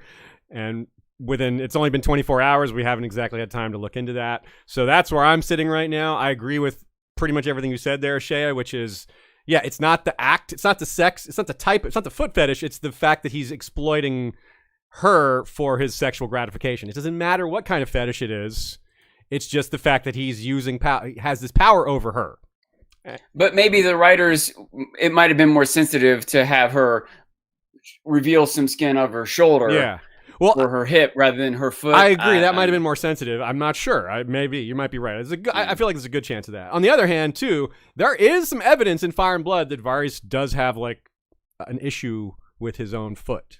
Like, it's not just Larys. Yeah, Larys. Varys. Yeah, Larys. Yeah, has an issue with it, and it's like it's going to come up later. I can't be specific without spoiling, but we'll talk about that a little more on Saturday. So that maybe is what they were building off of. I'm not sure that was certainly not what George implied, but it's maybe a valid interpretation. I don't know. Like, I'm not sure that just some random woman's feet would do this for him. He's not just into all feet. It's the queen's feet.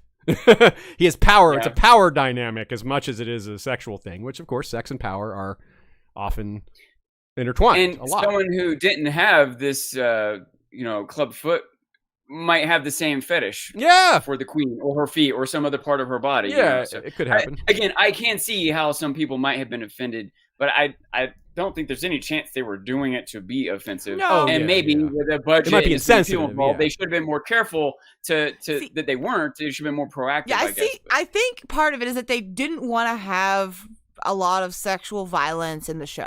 Like, they've said that they didn't really want to have that, and they've been good at avoiding, like, Diana tells us about Aegon doing that. We don't see that happening and stuff like that. Yeah, that worked. And so if they're like, well, we don't just want to see Larys, like, coercing Alicent into sexual behavior, what's a way where they don't have to touch each other, and so it's a little less visceral, a little less intense for people, while still demeaning Alicent or having Alicent sully herself for Larys, which is maybe what they wanted out of it. And I think the feet are the least sexual part of the body that she has covered up. For, like, people who don't have a foot fetish, the feet aren't very sexual. So, like a shoulder, you mentioned shoulder, Sean. Like, a lot of people find that, like, that to her, like, 7 sensibilities. They picked something that she could do without feeling like she was going too much against, like, her virtues, Yeah, it's that's like, true too. It's You the can imagine least over the years how this might have developed to where it is now. Yeah. It might have started off as something simple or even quote unquote innocent. Yes. And she's at some point realized it was more than that, but there was momentum and she really wanted this information and went ahead with it. And then that is my question, though. What was the secret that Alicent sold her soul for? Literally, pun intended. There definitely has been more of these. This wasn't the first time. This wasn't so the first what other time. secrets? Yeah. She's gotten hooked on his secrets. Like, she doesn't want to operate without his knowledge because it's like it's too valuable. And so he's gradually, like, upped the price for that, I think. Like, he's like before, he's like, You'll reward me the way you see fit. Remember, the previous interaction was her putting him in his place, like the last couple of times. But, like, now this reveals the relationship dynamics have changed. He's got the power now.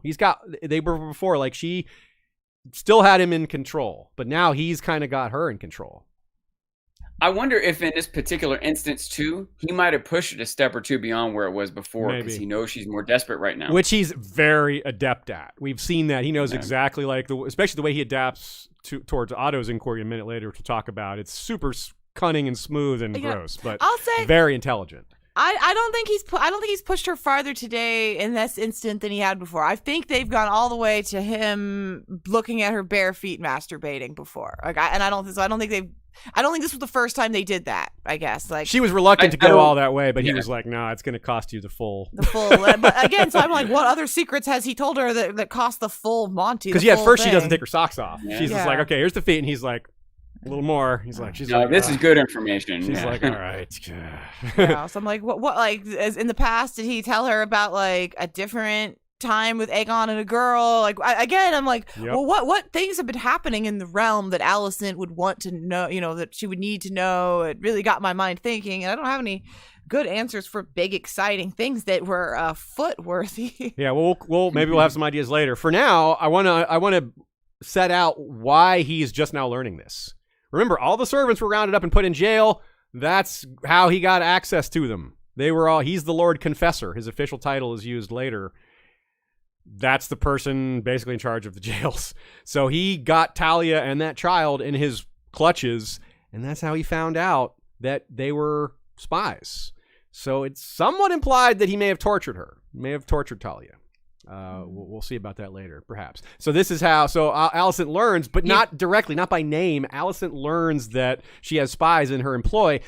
He doesn't say the name, the White Worm, but he says, "I could cut the head off the snake for you," and she's like, "That's okay, do that." And then he goes to send his fireflies to commit more arson. Larys has no chill with his name. Like, fireflies, really? And you're gonna, like, more arson? Yeah. So it looks like he may have even burned the same spot that Otto and Eric and Arik all hung out at for a minute talking to Mysaria. But this is also something that could come back to bite. What's that? But we don't think Mysaria is dead. I really would be shocked if she died off screen. It would be so weird. This could really come back to bite or become a drama, because let me lay this out for you. Otto comes around to Laris in this sort of triangle of control situation, and Lars immediately understands what's happening. He's like, he pivots. He's like, oh, all this time I've spent with her could be to your benefit. And Otto's like, He has this kind of like affronted, but yes, that's the right answer. Like he's not quite sure what to do. It's another great moment of his facial acting. Like, and so Otto is working with both Mysaria and Laris, while Laris is going after Mysaria, burning her buildings and trying to kill her.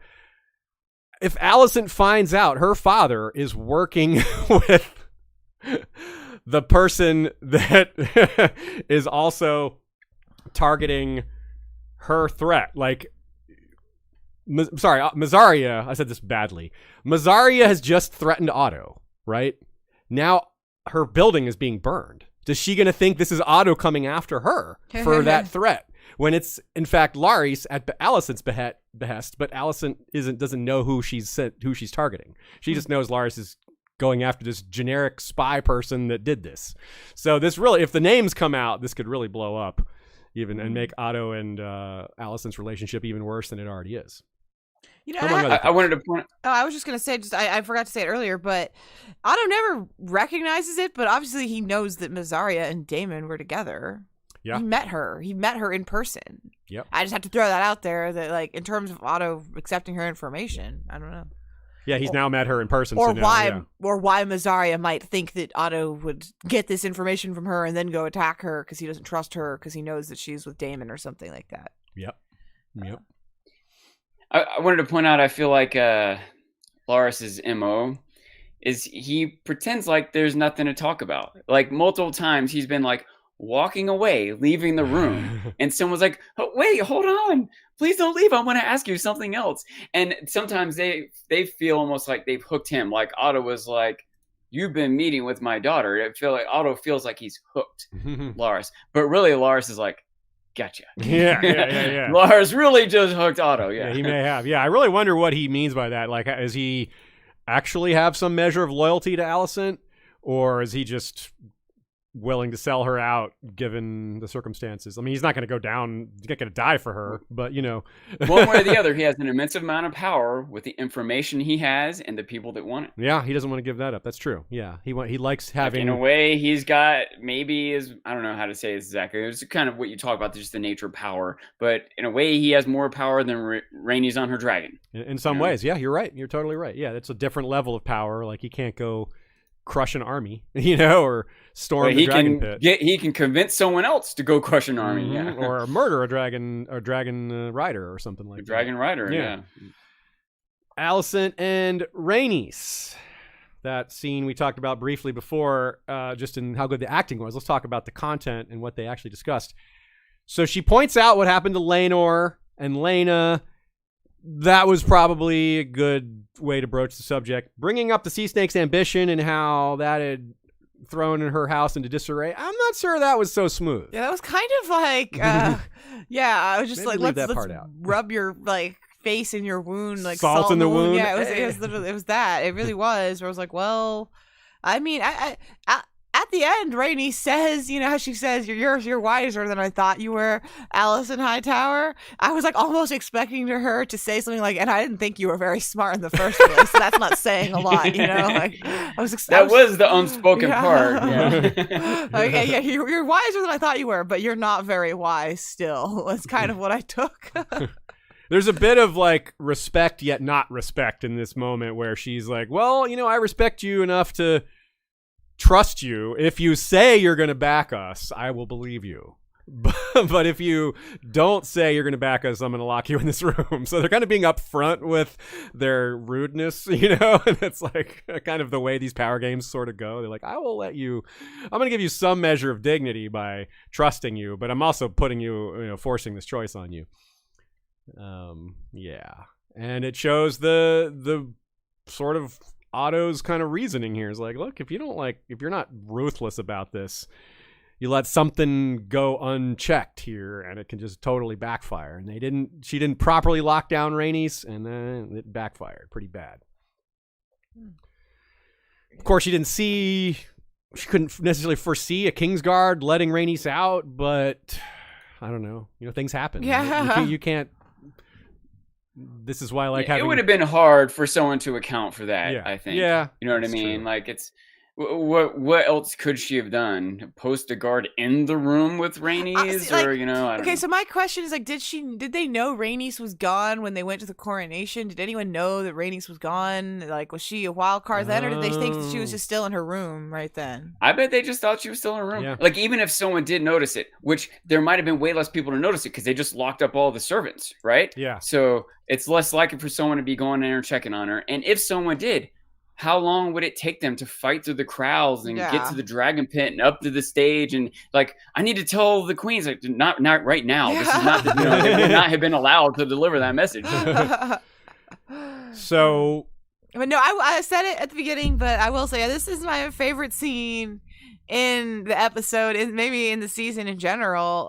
This Alicent and Rhaenys scene, just where Rhaenys says that line to Alicent about like you're just trying to build a wall in your a prison, right? Oh, you're trying to make a window. A window in the wall of your prison. Yeah, that was really good. Yeah. It's just brilliant line. I just want to give a lot of credit to the writers of the show for even times when I'm like, okay, whatever, this plot thing I don't love or whatever. I won't shy away from criticizing some decisions like that, but I also don't want to shy away from saying the actual prose of this series has been so good. And I can believe it when Ryan Condal said he made all of the writers read the books to get their head into what George's speaking style would be in this world, and that really comes through, I think, very well.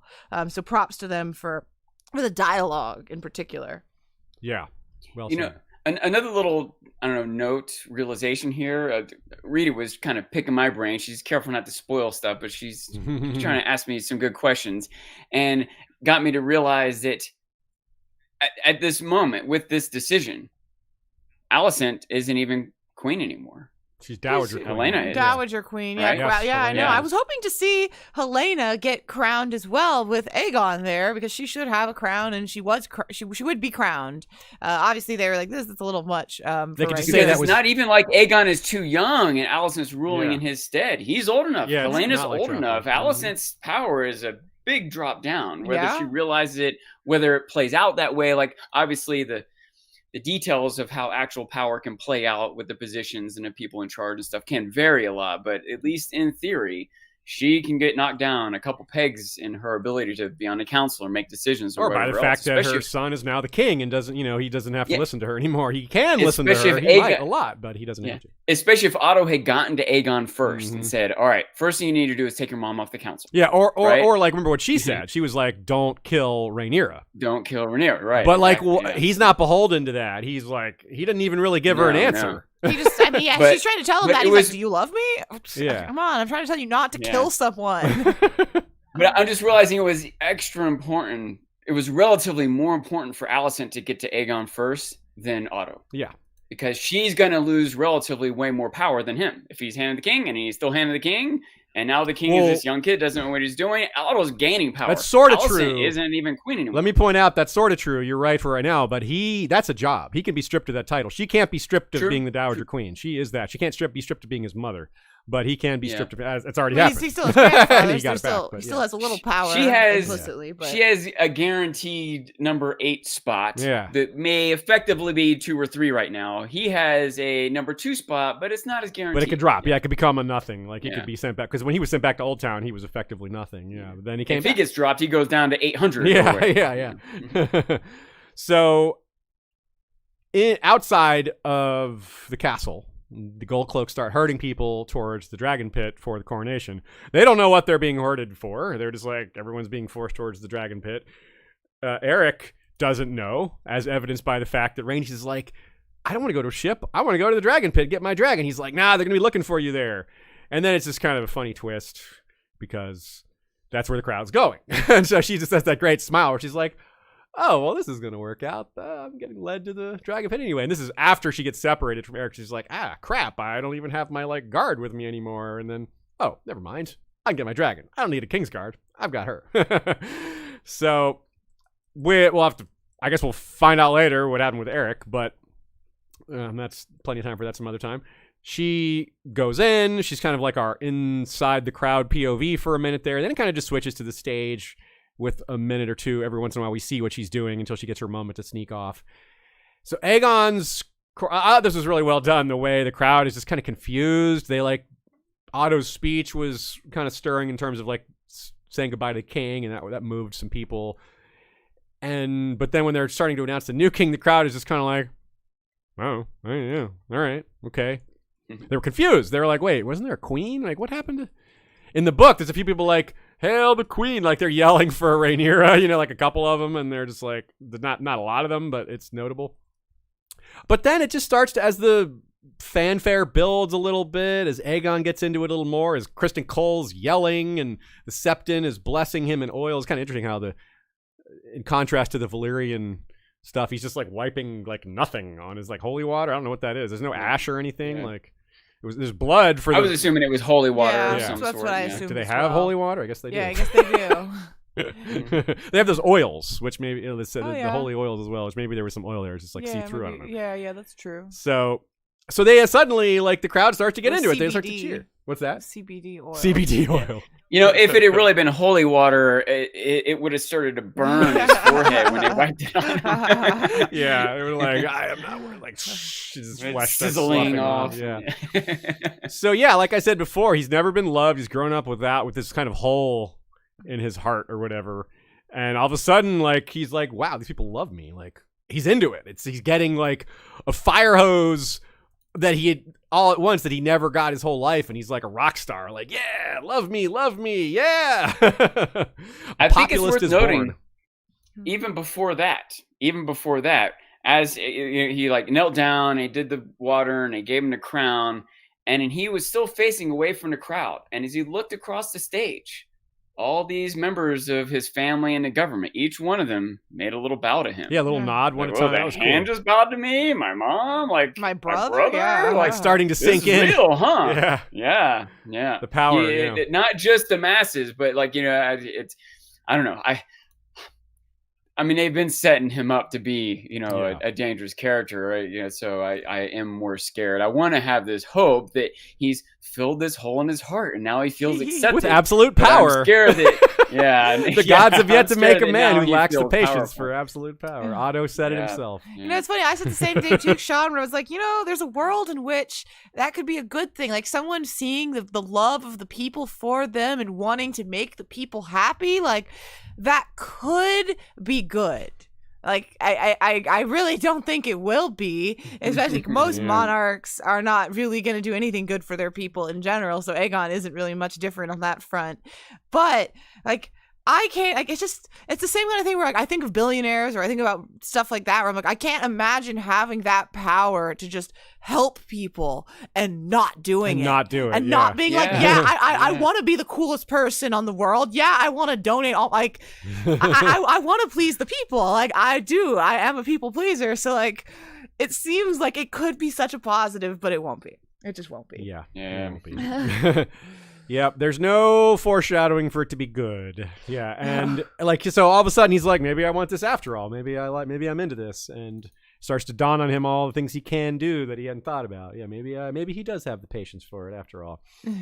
So yeah, and we're shown some ominous things earlier in the episode, like the crowds were cheering for that disgusting fighting pit. There was a pretty substantial crowd in there. Like, this is the same crowd, a microcosm of what's cheering for this man, like... Yeah, that's true. That you're right. Like, it's not like Aegon was the only person at the fighting pit. That was a full place of business. There's a reason these, like, this establishment had plenty of patrons. Yeah. And it doesn't mean that everyone is like that, of course. But there is a slice, and it only takes a slice to, I don't know, if this was an election, to swing it from 51 to 49 or whatever. Good point. Yeah, good point. So I guess we got our answer on the beast beneath the boards. It's not 100% certain. I'd say there's room for this not being the beast beneath the boards. It seems like it is. It certainly was beneath. It's certainly a beast. Maybe there weren't boards. This looks more like stone. Yeah. But certainly, Helena was it could have been both. Helena was very adamantly like freaked out about the beast beneath the boards right before this scene. True. Which points to the idea that she was worked up into a fervor frantically about it right then. Yeah. Perhaps. But I really do like the idea that there's room for people to keep theorizing, that this is vague enough that we can't say for sure, and that we maybe won't unless there's some interview or something where they're like, yeah, that was it. Yeah. But like, I hope they don't confirm that, because that is the fun of it to me, is that I can still say I do really like the idea that it's a scorpion beneath the boards of a ship, or that it's like someone beneath the floorboards of the Red Keep, or that it's like there's many or it's the beast thing, or it's the board of like the table that you could be sitting at. Like there's so many ways you could interpret it, but my take, the board of counselors, the small council, or exactly, or beneath being kind of like behind. It could be Loras is kind of behind the plays that are going on, etc. And it could be all those things. Right? I certainly correct there as well. So I think it was very well done, prophesizing from the writers again here to keep things vague enough and relevant enough to multiple things. Yeah, super curious to kind of hear their thoughts on prophecy crafting eventually. Not like I don't really want them to give us the answers to all these prophecies, but I would like to hear more about how they go about crafting something that can be like applicable to many different situations. Yeah, I like that idea. It has added a lot to the show, I think, or to the discourse in a good way, because some of the discourse isn't so fun. Like people arguing over who's better, greens or blacks, is, I don't need to be involved in that. Have at it if y'all want. That's not for me. But I love theorizing about prophecies in this story. That's super fun for me. Give me all that. I love hearing the ideas. I love hearing the thoughts and the way, especially looking at Fire and Blood. Like this isn't in Fire and Blood, Sean. Small spoiler there. This moment. So that's part. The beast beneath the boards. Right. Well, Helena being a dreamer isn't in it, but nor is this event of the dragon bursting through the ground. So that's part of why none of us saw it coming. We were like trying to figure out the beast. We were like, what could this be? We're like, oh, no wonder we couldn't predict it, because if this is what it was, we couldn't have possibly predicted something that wasn't in the books. I had a flash of thought as people were filling in there. I was thinking, man, if someone like yells fire, I was thinking about like people getting trampled at like soccer tournaments and stuff like that. Like, this is really dangerous. I guess they didn't have fire codes or whatever back then, and much less dragon codes. Dragon fire codes, yeah. So, all right, so let's talk about it in terms of the moment itself. Like, logistically, I don't think we need to complain too much. We all dragon bursting through the ground's a little awkward. Like, there's some logistical issues with this. There's the common complaint I've seen, which is, well, like, wouldn't Rhaenys have gotten hurt? Could the dragon have done that? Like, again, the logistics, which, again, as we've said many times on the show, a lot of TV has this. We kind of try to move past it and not get caught up on it. But I agree that it doesn't really make a lot of sense to me that she could just burst through and not be hurt, or I don't know. Kind of weird to me. I agree. But that's not my bigger issue with it. My bigger issue with it is the moment as it plays out for Rhaenys herself. Once they've made the decision to have this happen, they've wanted to give Rhaenys a big moment on her dragon. I get that.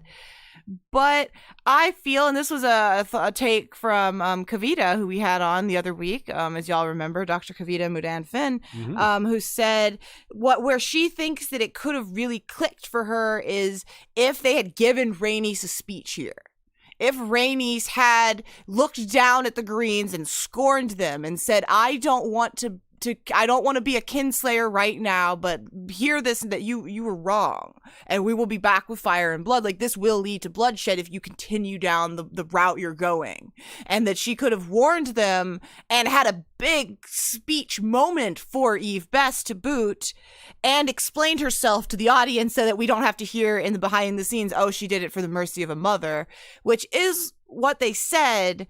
And to me, sometimes I do get tired of them giving the behind the scenes interviews, because I want to just headcanon what I think I want the answer to be. I don't really want them to give me an answer. And for here, I think the better answer is that Rhaenys knew that the optics were bad. It's kinslaying. It's like, kinslaying. Multiple times over in front of, like, there's like a septon there. It looks really bad. So, like, give that reason to me. Don't tell me that Rhaenys didn't kill Alicent just because of the mercy for a fellow mother, because she just killed a whole bunch of mothers in the crowd. She I don't want to look at this as a moral quality in Rhaenys. I want to look at it as like the hypocrisy and the how tricky and messy this whole situation is. I don't want to be like, yeah, Rhaenys, you did the right thing. I don't know. Now you guys can go off on this, but that's my spiel. Your turn, Sean. Yeah. Yeah. Similarly, I thought that I was frustrated by that explanation in the behind the scenes too. I'm like, what about all the mothers that she killed bursting up through the floor? And also, I thought it was as much about like the conversation she just had with Alicent about moving toward peace, right?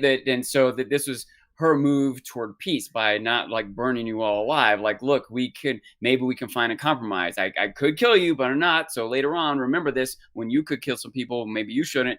Except that she also just killed some people. Like, okay, let me jump in here. I think you you guys are not wrong to criticize her for killing the women, but I don't think it's hypocritical to say about mothers, because this is a recurring theme that highborn people do not look at lowborn people at the same status. Oh, That's I agree with that, Aziz. Yeah, like that is just really is, normal. I'm just saying we should acknowledge that. Well, I'm saying like that can be a trait, and I can like that they wrote that into a character, but that doesn't mean I think Rhaenys should be lauded for something for this. Oh, I'm not lauding her for it. You're not, but I think people are. There are people who are super pro Rhaenys. Right. I agree with not lauding her. I feel like it might be within her character to kill quote unquote innocent commoners or whatever, and still have a different standard for her noble family. You know, but it still takes away from what might have seemed like a more heroic moment. Instead, I think it's a villainous moment. If she had sacrificed herself to save hundreds of commoners, she would be a hero. But this is almost the opposite. She killed hundreds of commoners in order to save her own hide.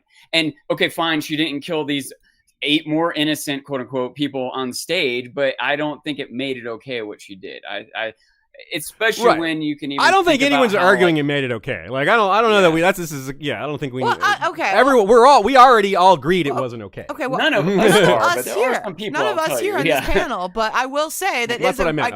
I tweeted. I had a tweet asking about, well, what do y'all think about Rhaenys and Meleys killing all these small folk, or what do you think about her choosing? Like, because there's 2 different issues: is the idea of her killing the small folk and the issue of her not killing the Greens. You can be okay with one and not with another. Like, there's and like a bunch of different permutations of how you can be okay with this scene or not. And there were a lot of people who commented and said, well, these were people who were cheering for the usurper. These were, whatever. Like, there were many excuses that people had. And I'll go on the record. Like, I'm still very pro Rhaenys. I like a complex character who isn't just like a good person, always pro the positive thing. Like, I like that Rhaenys is callous towards the small folk. Like, I don't like it, but I think it makes sense for her character. That's what I was getting at. I was like, it's not inconsistent, or you can say it like from outside the show, it's hypocritical. It's not hypocritical within that context. Like, characters do this all the time. Well, I mean, it is. We can call it hypocritical, but it's not inconsistent. This is normal royal-blooded hypocrisy about devaluing the lives of commoners of course, and holding above lives of people who are of equal rank to them. The scene that it makes me think of is Caraxes squishing the man who loved Daemon, who's like, Daemon, my prince, and then he just stepped on him, which is just that the lives of the small folk of the commoners are meaningless to the nobles. And that's what Mazzaria, her thesis statement here is, which is why I am currently Team Mazzaria above all else until she does something wrong. It's frustrating to me, one, because I want to root for her, kind of like I want to root for Alicent. But when Alicent covers up the rape her son committed, and with Rhaenys kills dozens of innocent people, suddenly I feel like, well, crap, I can't root for them. You can root for them depending on what they're doing. You don't root for her in that moment, but if she's doing something good, you're like, it's like Stannis. Like, you don't erase the bad doesn't erase the good, and the other way around. The other thing that's frustrating to me, kind of like I was saying before, is I just feel like the hate on Kristen Cole isn't balanced for the other people. For like, if you rate how bad what he's done, you rate how bad what other people have done, I feel like everyone should be online calling for Rhaenys' death. Well, you know why that but is. people are you still know why that is, Kristen though, Cole's Sean. death. You know why that is. I do know because they know in the books that things are going to happen, and that's later still that the make it same worse, reason. but... Yeah, it's still the same reason. It hasn't changed. Yeah. What was I going to say? I did want to point out though that I had more confidence, or I have some confidence that this will be addressed in the show on some level, because I think when they showed everyone being corralled to that dragon pit, mixed up in that sort of montage of Eric and Rhaenys and Alicent and Aegon and everyone kind of converging there were also sheep being herded to the slaughter. And I feel like that's I yeah, don't think lambs that to the was an slaughter. accident, you know. Yeah, good catch. I didn't see that. I did see So the sheep. I I didn't think of that. That's good. That's good. Yeah. I hope that they wanted us to equate that, and it will still be. It seems like it's something that would be easy for the Greens to play up, but like, look what Rhaenys did. These Targaryens don't respect you. You've got to rally behind us. I 100%. I agree with you, Sean, and that is kind of where I also land with this. Is that my opinion on this will play out differently depending on how much the calamity and tragedy that all these like think about, like, let's say 100 people died here, like, and how many people like experienced the traumatic like PTSD of like not even getting hurt, but like this is something that people should be playing up for years. Like, do you remember the calamity at the dragon pit, the beast beneath the boards? Like, I feel like this is the sort of thing that people can rally around. North remembers. Yeah, King's Landing remembers, or something like that. And so if it is just never brought up, then yeah, I would be very bothered by it. But I really don't think that that'll be the case. We will talk on Saturday about what we think the ramifications are of this, of Rhaenys doing this for King's Landing, for the dragon pit, and for Rhaenys herself, because I do think that they didn't just do this willy-nilly. Like, they chose to do this very purposefully, whether you like it or not. Like, I think that it will play out over a time, I guess. One other, point I want to cover is, I don't know for sure that everyone there was cheering the usurper. No. Some people were just crowd there. Even if they were there by choice, some of them might have just been curious what's going on. And they didn't have a choice. Yeah, they were forced there. Yeah. Right. But say some people did show up. They heard a rumor there's going to be a new king. I support Aegon. Screw that queen. I'm going to go cheer. Is the penalty for that death? Yeah, no. Did Rhaenys know that's what those people were thinking when she burst up in there? All the people were thinking, I think Rhaenys really was just like, my life is more important than any of these. I got to get out of here. I got to warn Rhaenyra. Yeah. Like, I truly think that that's all. Like, I can't really imagine a world in which Rhaenys thought twice, like, do I really want to kill 100 people? Like, I don't even really think it registered for her. I don't either. Just like Daemon crushing that dude. Well, frankly, I don't think Daemon knew that dude was even there. I don't think he even knew he was there. Yeah. It was more symbolic than it was Daemon literally not caring. Daemon was in an actual war where there is just going to be collateral damage. He is trying to kill the bad guy leader. He can't get himself killed. There might be some casualties. But she was in the middle of a city. Yeah, there's no active violence happening in this moment. She knew there were a bunch of people that had just been crowded into that room against their will. Yeah. And just burst up there, Yep, that's true. She was in the room herself before she burst into it. Yeah. So that is a very important moment for sure in terms of her character and built and laying groundwork. Laying groundwork. The ground was destroyed. Destroying groundwork. Just to say one more thing there is just that, again, it's just that the writers call this a triumphant moment for Rhaenys. And I don't see the triumph, really. It's not. It's a triumph of power. Like, no, I think you guys are thinking on ethics. And it's not about, they are not talking about ethical. Of course, they're not saying, yay, she killed 100 commoners. Like, you know what I mean? Like, they're saying she dominated them. Little bit she showed them up. She ruined their council. Yeah. She ruined their coronation. They're saying that she has some moral high ground on the Greens when she chooses not to kill. Like, that is the impression that I took from it, was that they were like, and Rhaenys chooses to be the better like, which I don't again, agree with that. I don't agree with that, but that is just the Yeah. impression that the writers give me in the behind the scenes, which I'm like, So who's really forgetting about the commoners? It sounds like the writers are, not necessarily. Yeah, you're right. The writers sort of forgot about the commoners. I will say sometimes I want to give them some credit that maybe they can't be fully candid. They can't exactly say what they want because it might spoil what's going to happen or some decision behind the scenes, and it might have got edited up by someone. I guess there's one last little point I want to try to make, is that even if those people were like cheering the usurper, and even the people on stage, they're being gaslit. Alicent is telling Aegon, this is what your father said. Yep. All the people in the crowd just heard the hand and the queen tell them, like, they're not all choosing to be treasonous, right? On some level, they all think they're doing the right thing. Yeah. And that might be different from the books, if I understand right. But that is the scenario, other than Otto. Because Otto was going to do this one way or the other. Yeah, Otto knows. Alicent does not believe she's performing treason. Aegon maybe did for a minute, but he's coming around. There's no way. Helena barely, I think, knows what's happening. You know what I mean? And anyway, again, think about like the innocent people on stage. I guess Otto wanted to go kill everyone on Dragonstone, but but Helena is not doing something wrong here that deserves to be burned alive for, And so hopefully Rhaenys recognized that as much as whatever she thought about Alicent. Right on. Well said. We've had a lot of nice, intense takes today. We have. I wouldn't say we've argued. We've maybe pushed back on each other's points a little bit, but that's good in a healthy way. Yeah, it's like I think this has been good discourse. We kind of like agree as all three of us on this take. So before the stream, I was like, I don't think we'll be too heated because we all agree. But then you're trying to be more measured with it, so it maybe seems like we're debating more. But I think we all do agree that like. Not a great action by Rhaenys here. So here's what I said before. Like I said, logistically there's issues, whatever, but symbolically it is pretty amazing because coming back to Varys' shadow on the wall riddle, you have in that riddle there's a sellsword and 3 men of power, and each man of power try to get the sellsword to kill the other 2 people, right? The other 2 men of power. And this plays out throughout Game of Thrones. Shadow on a wall. Is power just a shadow on a wall? Is it just a trick? And they are doing this in this moment. They're doing all sorts of tricks. Like you said, Sean, gaslighting the crowd, getting them fired up on specious reasoning, on leaving things out, using the symbols, Blackfire, the crown, invoking the name of the conqueror, being in the dragon pit, having summoning the acclaim of a large crowd that didn't necessarily know what they were even being summoned for. These are tricks, sort of. The dragon bursting through the wall where the shadows are playing, like the Kool-Aid man of prophecy, who's also red, by the way. I was just trying to think of it. There needs to be a dragon named Kool-Aid. Kool-Aries. Yeah, Kool-Aidis or whatever.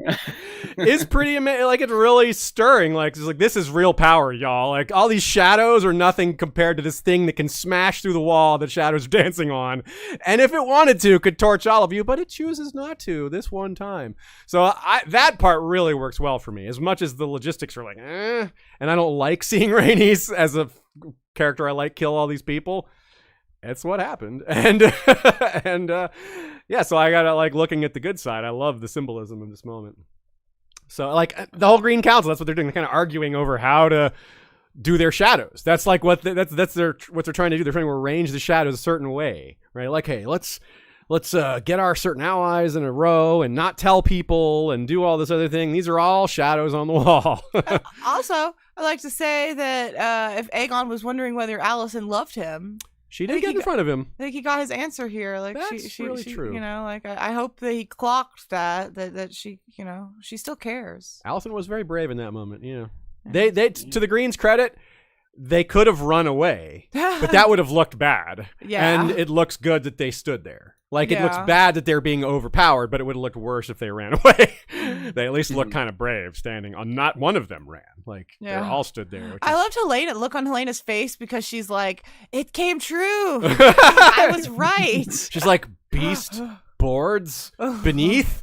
It's like Bears beats Battlestar Galactica. But Helena I also took note that Alicent sent Kriston to cover Helena. Yeah, you're right. And she stepped in front of Aegon. Aemon can handle himself. Like, she was very aware. She wasn't like panicking. She was brave and aware. Yeah, you're right. There was very good crisis management there. She was like, she knew what to do. She was ready to go. Like, you guard her, I guard him. Yeah, very brave. Yeah, like Alicent's a great character. Good leader. I see here, Kartik probably says, getting in front of someone when Dragonfire is coming is so dumb. It does nothing. Well, we see what it did. It was meant to try to appeal to Rhaenys' mercy. Yeah. To someone that she had just had a very, personal conversation with. That was Alicent's only play here, is to be like, hey, you don't want to torch me, do you? Like, maybe like you're willing to torch Aegon, the future, like this king that we're crowning, but do you really want to kill me, Rhaenys? Like, that's what I took from it. And then Rhaenys is like, well, I don't really want to make you I don't want to make you lose children as well. Yeah. I just thought of one other important thing I wanted to say. I'm not sure at the end of this what side Rhaenys is on. Through the course of this, I've been trying to piece together how I thought the sides were gonna fall, and my default was Rhaenys would line up with the Blacks. But I wondered after this scene I'm not as sure. Like maybe probably in the long run she still will, but she might try to stay neutral as long as possible. In fact, a big motivation for her, she wants to get home to her husband who was supposed to have arrived, maybe dead, Yes. So she has a lot going on in her mind also. She needs to confer with him. Okay to kill a bunch of innocent people, but I can see why maybe in this moment when she's faced with burning all these people alive, she's like, this is a decision I need to make later. Yeah, well, it is. It seemingly means she has rejected the Greens. It doesn't mean she's sided with the Blacks. There you go. Right? She might be. You're right to say that she might be neutral at this point, and you're also right to say she's got to go confer with her mortally wounded, maybe already dead husband. Yeah, it's like what see what he wants to do. She will go communicate this information to the Blacks, whether she's going to side with them or not. She certainly thinks that fair is fair, that they should know this information. Also, right? her that's kin are married into the Blacks family, you so know. she has that loyalty to them as well, like her grandkids. I wonder where she will go first. Will she fly straight to Dragonstone before Driftmark? Driftmark Warren Rainey is closer. Driftmark is closer. They're right next to each other, though. So she could stop off in Driftmark, but she could fly to Dragonstone first. That's a good question, actually. Yeah. You'd think she'd want to check on her husband, but she might just immediately... I would guess that she would go straight to Rainier on Dragonstone. Yeah. That would just that's be kind of guess. my default. Yeah. I would think that, too. Especially, she's going to... She can easily just send a Raven to Driftmark when she gets to Dragonstone and be like, hey, what's up with my husband? If he, is he alive still, or what's going on here? Has his health improved, or what's up? So they may even know, like that news might have come to King's Landing, but no one's worried about it right now. Yeah, that's true. Or able to disseminate it even. Yeah, that's true. Also, by the way, we pointed out that kinslaying is a pretty big deal. Killing a king is a pretty big deal too, outside of battle. Like if a king dies in battle, that's all well and good. That they consider that fair in Westeros. He's no king. But regicide, is not really acceptable. That's a taboo. Maybe taboo is putting it mildly. Like killing a king, you shouldn't do that. You really should avoid that. It's like having cookies after midnight. Don't have cookies after midnight. Don't kill the king. But I am very taboo if you're not supposed to have cookies after midnight. and this comes up again later. There's a certain other character yet to come who has very particular views on when it's appropriate to kill a king or not. Y'all may know who I'm talking about. We'll bring that up on Saturday. So, yeah. Who are you talking about? You have to tell me afterwards. I'm like, who is this? Oh. Yeah. Viserys also pointed out, this is an important time to remember Viserys. He said, as we're talking about how the dragons are the real power here, as they showed up the shadows on the wall very emphatically by breaking the wall. Well, this one dragon did anyway. Viserys said power over dragons is an illusion, right? And this is by way of example. Rhaenys was considerably less powerful until she was reunited with her dragon. Until then, she's still very important because Alicent wanted to win her over. She's of royal blood. Whatever happens to her will impact what House Velaryon does the rest of the way. So they can't just, mistreat her badly. They have to keep that in mind. But still, with her dragon, she's clearly a lot more formidable. So then in this episode, it really showed where power flows back and forth, round and round. Power over the powerful. People in the front, sometimes led from people in the shadows. Sometimes it goes both ways. It's really, really well done in that regard. That's something about this episode that I really appreciate. And I think it will bear a lot more analysis as we've had more time to think about it. Sean? I've got a couple of miscellaneous questions and comments. Do it. I think this episode is the first time we got a named religious figure. Was that Septon Eustace? That was Eustace? Yeah, it was Septon Eustace. I'm pretty sure, If Sean knows the name Septon Eustace, then I'm going to guess that they said Septon Eustace. I didn't realize that was Eustace. Yes, Eustace is in Fire and Blood, so that is really important. So okay. That's great. I'm glad he's in there, yeah. Because I felt like they were kind of playing up the religious element, that how Alicent had changed the decor and everything, but we had yet to get a named character. And so I didn't know, well, maybe this isn't going to be a factor. Maybe it still isn't, but I feel like this is the first named character that we're getting from that. So if that is an element, this is the first Remember too, step in that direction. You may have forgotten this from the original, that High Septons give up their names. He's not a High Septon. He's just a high up Septon, not the High Septon. Remember, they give their names up. Like they're just the High Septon. They abandon their name, which is supposed to be because they are, abandon their earthly name and become closer to the. But there's cynicism, like some people are like, oh, they do that, so we don't know which house they came from and things like that. Sometimes it's Hightower. It's like because they're right in the same city, and they're like, the Hightowers would rather you forget that the High Septon is a Hightower, because then they're just like so much power. It carries a lot of weight with it, or animosity or whatever else. Yeah. The High Sparrow, before the High Sparrow took power in Game of Thrones, one of the guys that was close to winning the vote, they were like behind the scenes, like trying to win enough votes from the other religious leaders to become the new High Septon. It was a Frey.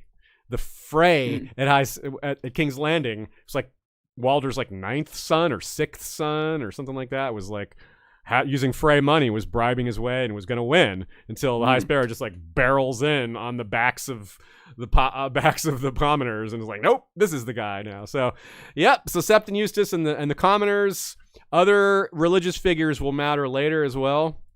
So I'm glad you're bringing this up, because it is groundwork as well as active plotting. House Fell, where are they from? That's the woman that didn't bow. Okay. Yeah. And who was that other noble lord that wouldn't bow? They didn't give him a name. I couldn't make out a sigil. Do you have a guess? Unfortunately, when I've rewatched, they did not say in subtitles. And when I last looked, the House of the Dragon Guide.com had not been updated. I was hoping he would be on that website, but no, I do not know. I wish that House of the Dragon, that Game of Thrones, this series would credit names in the end credits with their full names. That would be nice. That's some shows do that. Yeah, that is not an abnormal Most shows thing. do that. Most shows do that. It's frustrating that they don't do that, and we have to find out by like scouring IMDb guide websites. Yeah. But no, I tried looking at the clothes that he was wearing. You know, like sometimes like you can tell that like by the sigil what they are. But I honestly or even the color scheme of the cloth or whatever. But Merryweather, I don't know where they got that. House is Merryweather. Okay, I'm gonna believe that was Merryweather. Well, this scene does happen in Fire and Blood, and there's only a few lords that. It's a similar number of lords that don't bend the knee. Merryweather. So maybe the website was updated with that. Okay. But yeah, so that was Lord Caswell, who we'd seen many times before, Lady Fell, and Lord Merryweather. Yeah. And fans Lord Caswell of that the got series know House Merryweather. We know Taina of Myr is of House Merryweather. Yes. So pretty much, what's great about this is you can feel confident, Sean, and the rest of you listening out there who might be unsullied. Even a lot of these small deaths will matter. Like, they won't just be forgotten. Some of these lords and ladies, their families it's gonna determine what side they take. Like, look at Lord Beesbury, for example. Let me just give you an example. The Beesburys are vassals of the Hightowers, but from their perspective, during a green coup, their lord was killed. They don't have like precise, nuanced information, and they may not believe what they're told if they are. So this is pretty much very likely to predispose them to side with Rhaenyra. I'm not saying that's definitely what's going to happen, but you could straightforwardly make that guess given their lord, who's very famous. Like, Beesbury was Master Coin since the time of the Old King. That's a famous, like, well-known man, like an honorable dude. So that's a pretty big, important killing right there. Yeah. And that one's more important than some of these other ones, but these other ones will matter too. Lady Fell, like you mentioned, if that's Merryweather, like, yeah. I say... I'm mind blown right now by Devil's Advocate, who says Lord Merryweather here, I have him on screen, was in Peep Show. He played Sophie's dad, Olivia Colman's father, in Peep Show. I remember him so clearly now that it's exactly him. That's one of my favorite comedies of all time with Mitchell and Webb. And anyways, so I know this actor. Thanks for that, Devil's Advocate. I am super mind blown. No wonder he was familiar to me. Okay, one last one. Okay.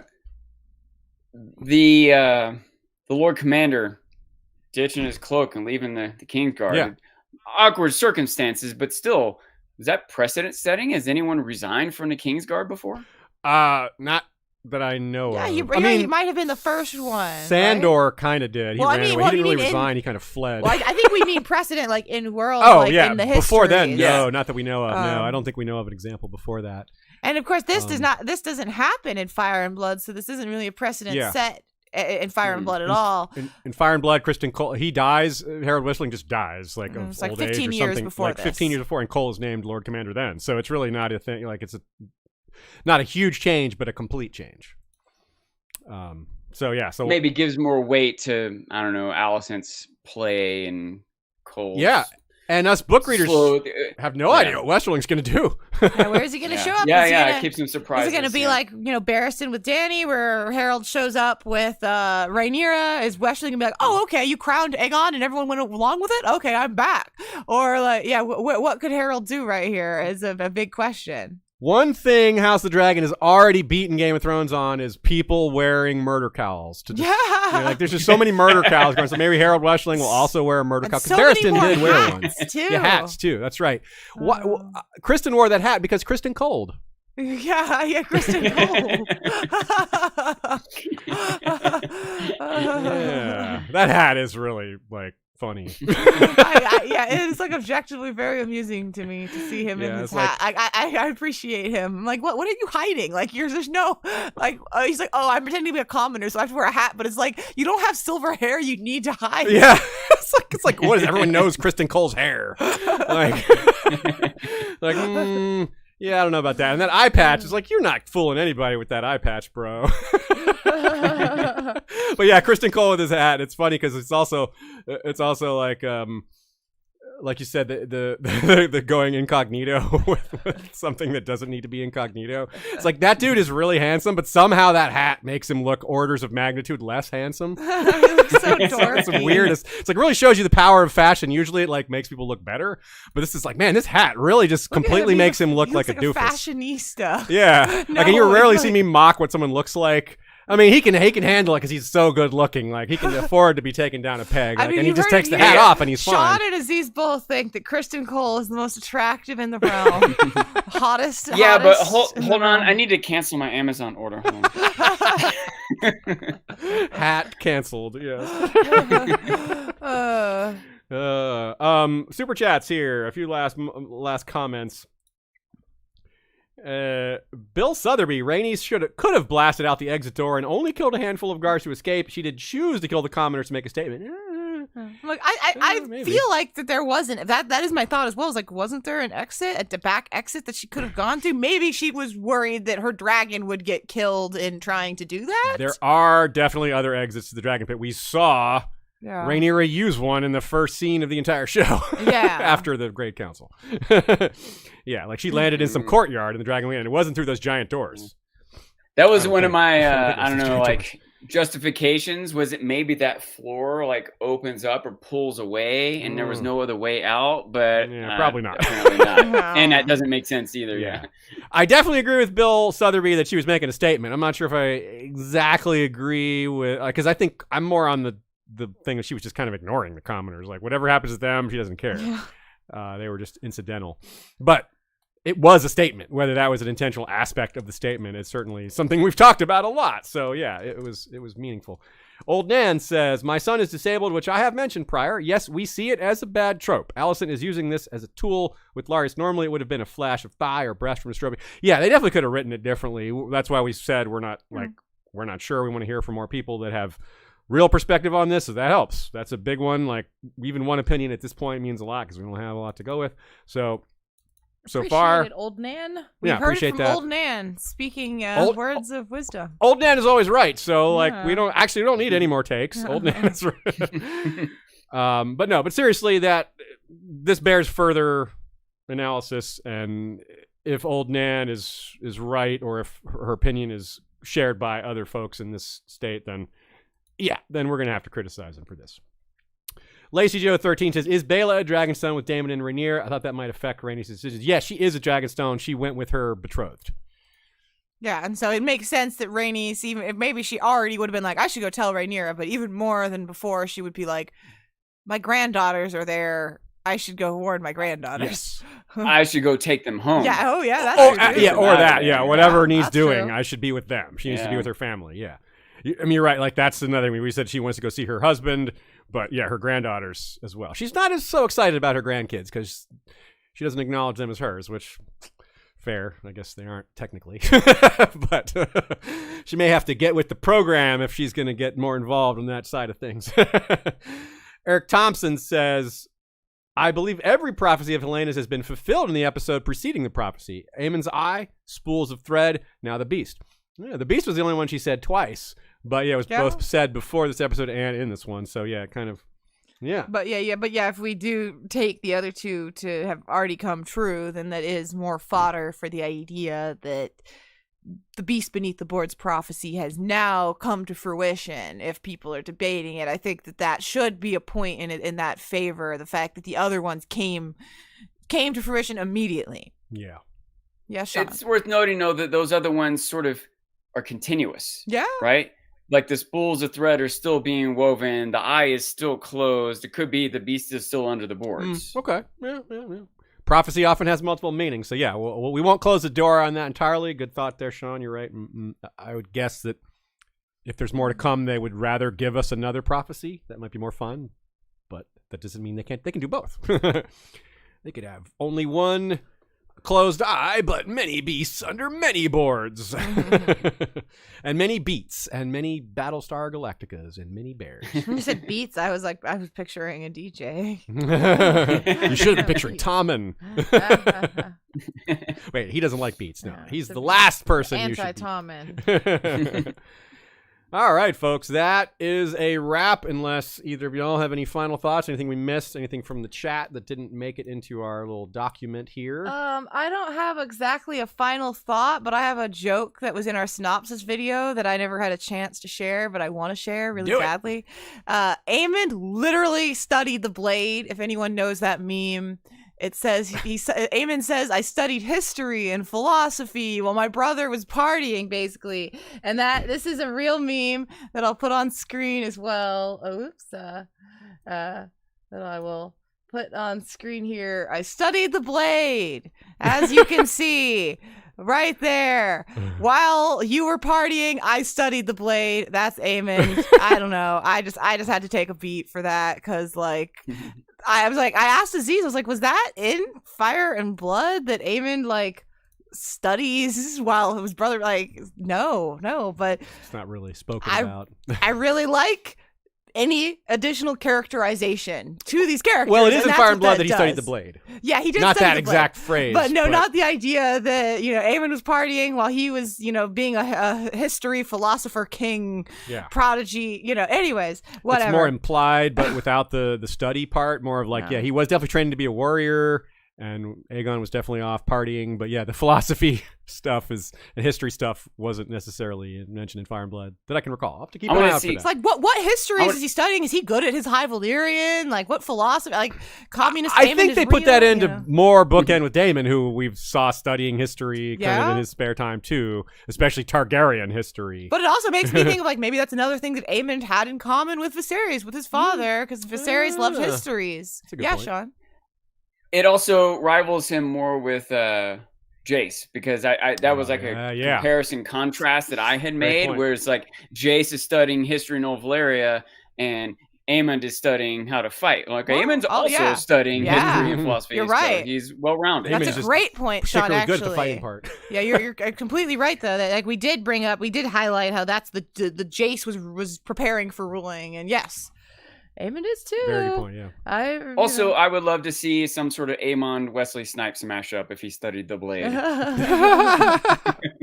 We did see Aemond do some day walking today. Or yesterday.